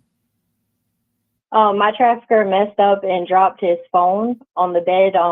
He was trafficking me out of a few motels here in Fayetteville. So he dropped his phone, and I picked it up and called my dad because he lived not too far from where I was being trafficked. And he actually came and got me from there. Okay. All right. And so you was able to get out. Did anything ever happen to the people that were doing this to you? It did. One of my traffickers, I had 3 in total. One served a prison sentence, which to me is a slap in the face because he only did 385 days in prison. And then he did 2 years on probation, and the other 2 have not been charged yet. Okay. All right. Well, I'm glad. What age was you at the time that this started? I was in my early 30s. Early 30s. Okay. So you would think at that age that this couldn't happen to you, but it did. Right. And I had no idea that trafficking was even a thing until it happened to me. Yeah, I mean it's big money. It's a $1 billion industry. So I mean, there's women being sold all over the world, and it's a global problem. And I mean, it's happening like a lot of people just think it's women out there selling their bodies, but usually when there's women out there selling their body, there's some pimp or there's somebody behind it forcing these women to do these things.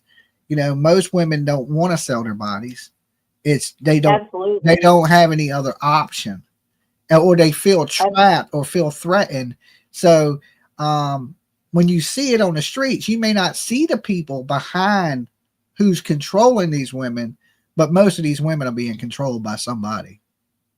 Absolutely. And then you develop that bond with your trafficker, and then fear of so many things. And then, you know, in most cases, there is that addiction component. And then with technology, you know, these individuals are like making you or forcing you to post on these different platforms. Yeah. I was forced to be posted on a platform called Skip the Games, which is similar to Backpage.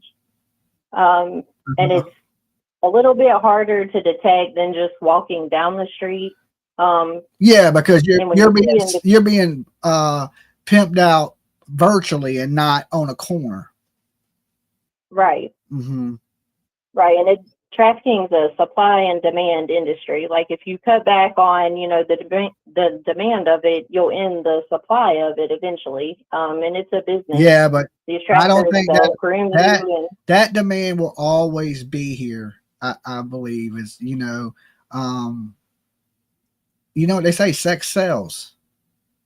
Absolutely. You know, and horrible as that is, it's a monster that needs to be dealt with. How they deal with it, that I don't have the answers to that one. But I think if you stiffen the prison sentences for pimps and people that are trafficking women, I think you'll slow it a little bit. I don't think you'll stop it, but I think you'll slow it a little bit. I agree. I think at the end of the day, the victims, they're made out to be the criminal instead of, you know, the person who's actually committing these crimes. At the end of the day, I feel more victimized than anything. I feel like everything's my fault. Yeah, and it's not. It's not. You make one little mistake, the consequences can be severe, but it's not your fault that there's terrible monsters in this world preying on people. You know, I think people give people the benefit of the doubt, and they trust the wrong people.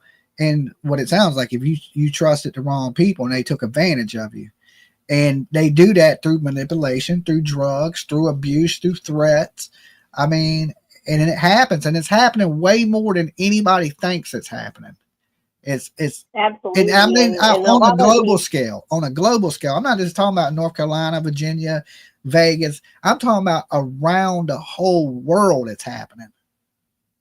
yeah, and then one form of trafficking that people they're not as familiar with is familial trafficking. And when I listen to you cover some of these stories, I start questioning or thinking like, okay, is this a familial trafficking situation? Where families are doing it. Right, Mhm. right. And it's so much harder to detect that way because of the family dynamic and family systems. And a lot of people, they're just not educated on familial trafficking. Yeah, I mean, there's mothers out there that pimp their daughters out and things like that. There's fathers out there that pimp their daughters out. It's bad. We live in the world we live in is a crazy place, and I mean, a lot of people don't see it. They don't know this stuff even exists until it affects them.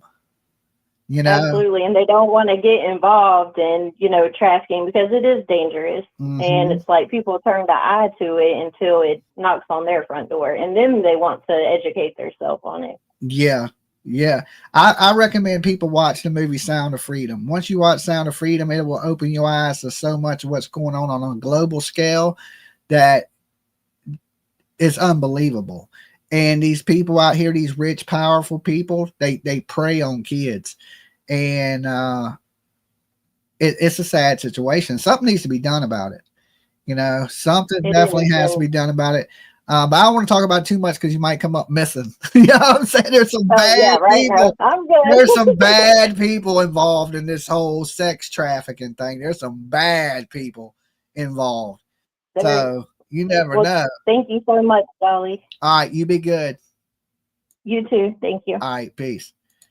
Yeah, so many people think this type of stuff can't happen to them, and it can. It can. Listen, they kidnap kids, they kidnap women, they kidnap grown ass men these days, right? I'm even sketchy when I go out, so I'm like, listen, something has to be done about that. And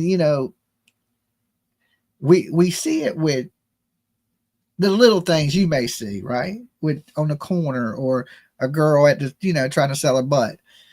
But you don't see it on the large scale, right? Of like elitist and these weird, creepy people in like Hollywood in the music industry. P. Diddy. Okay. P. Diddy is a prime example. He calls his kid. He tells his kid to get rid of the pizza boxes and the wrappers. What the hell you think that's code for? We know what he done to Justin Bieber.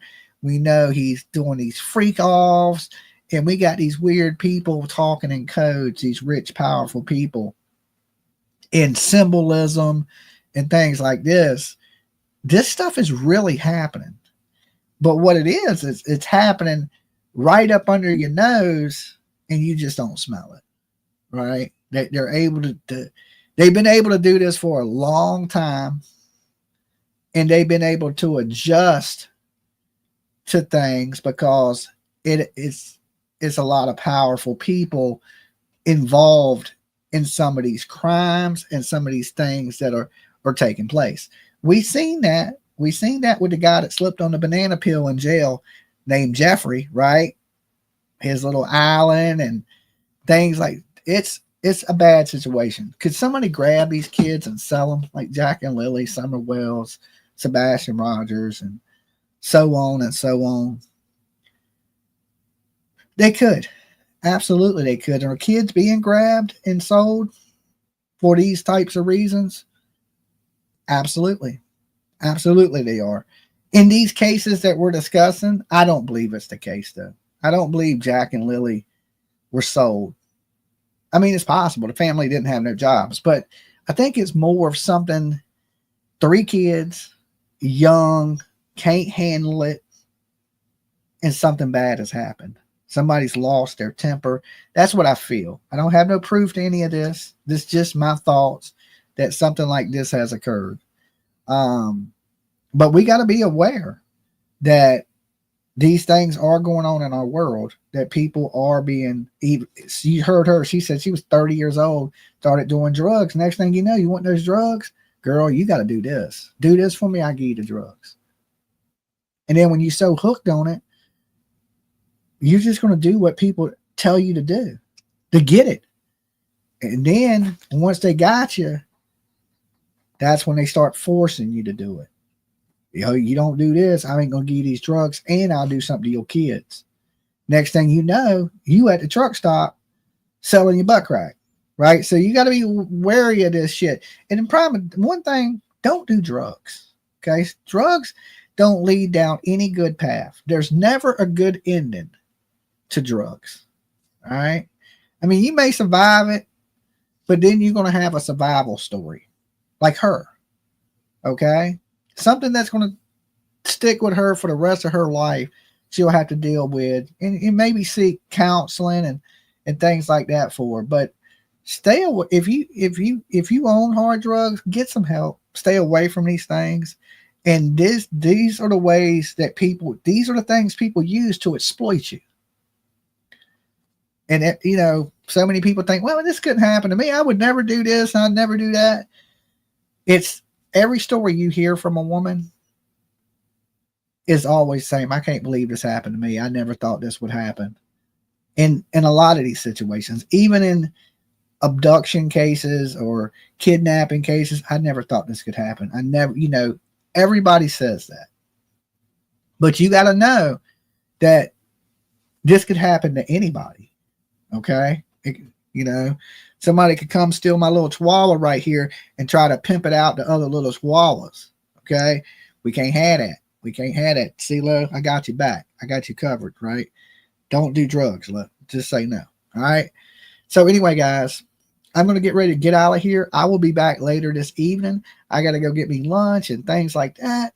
So, and let me know what you think in the comment box down below about today and them not finding anything, or them kids out there. Should they continue this search? That's my question. Should they continue to search these woods, or have we got to the point that where we need to be focusing on the 4 people that were at that house? That's my question. I want you to answer in the comment box down below after this video ends. Should we continue this search in the woods for longer than today? I know they're searching today, but I'm talking about tomorrow and so on.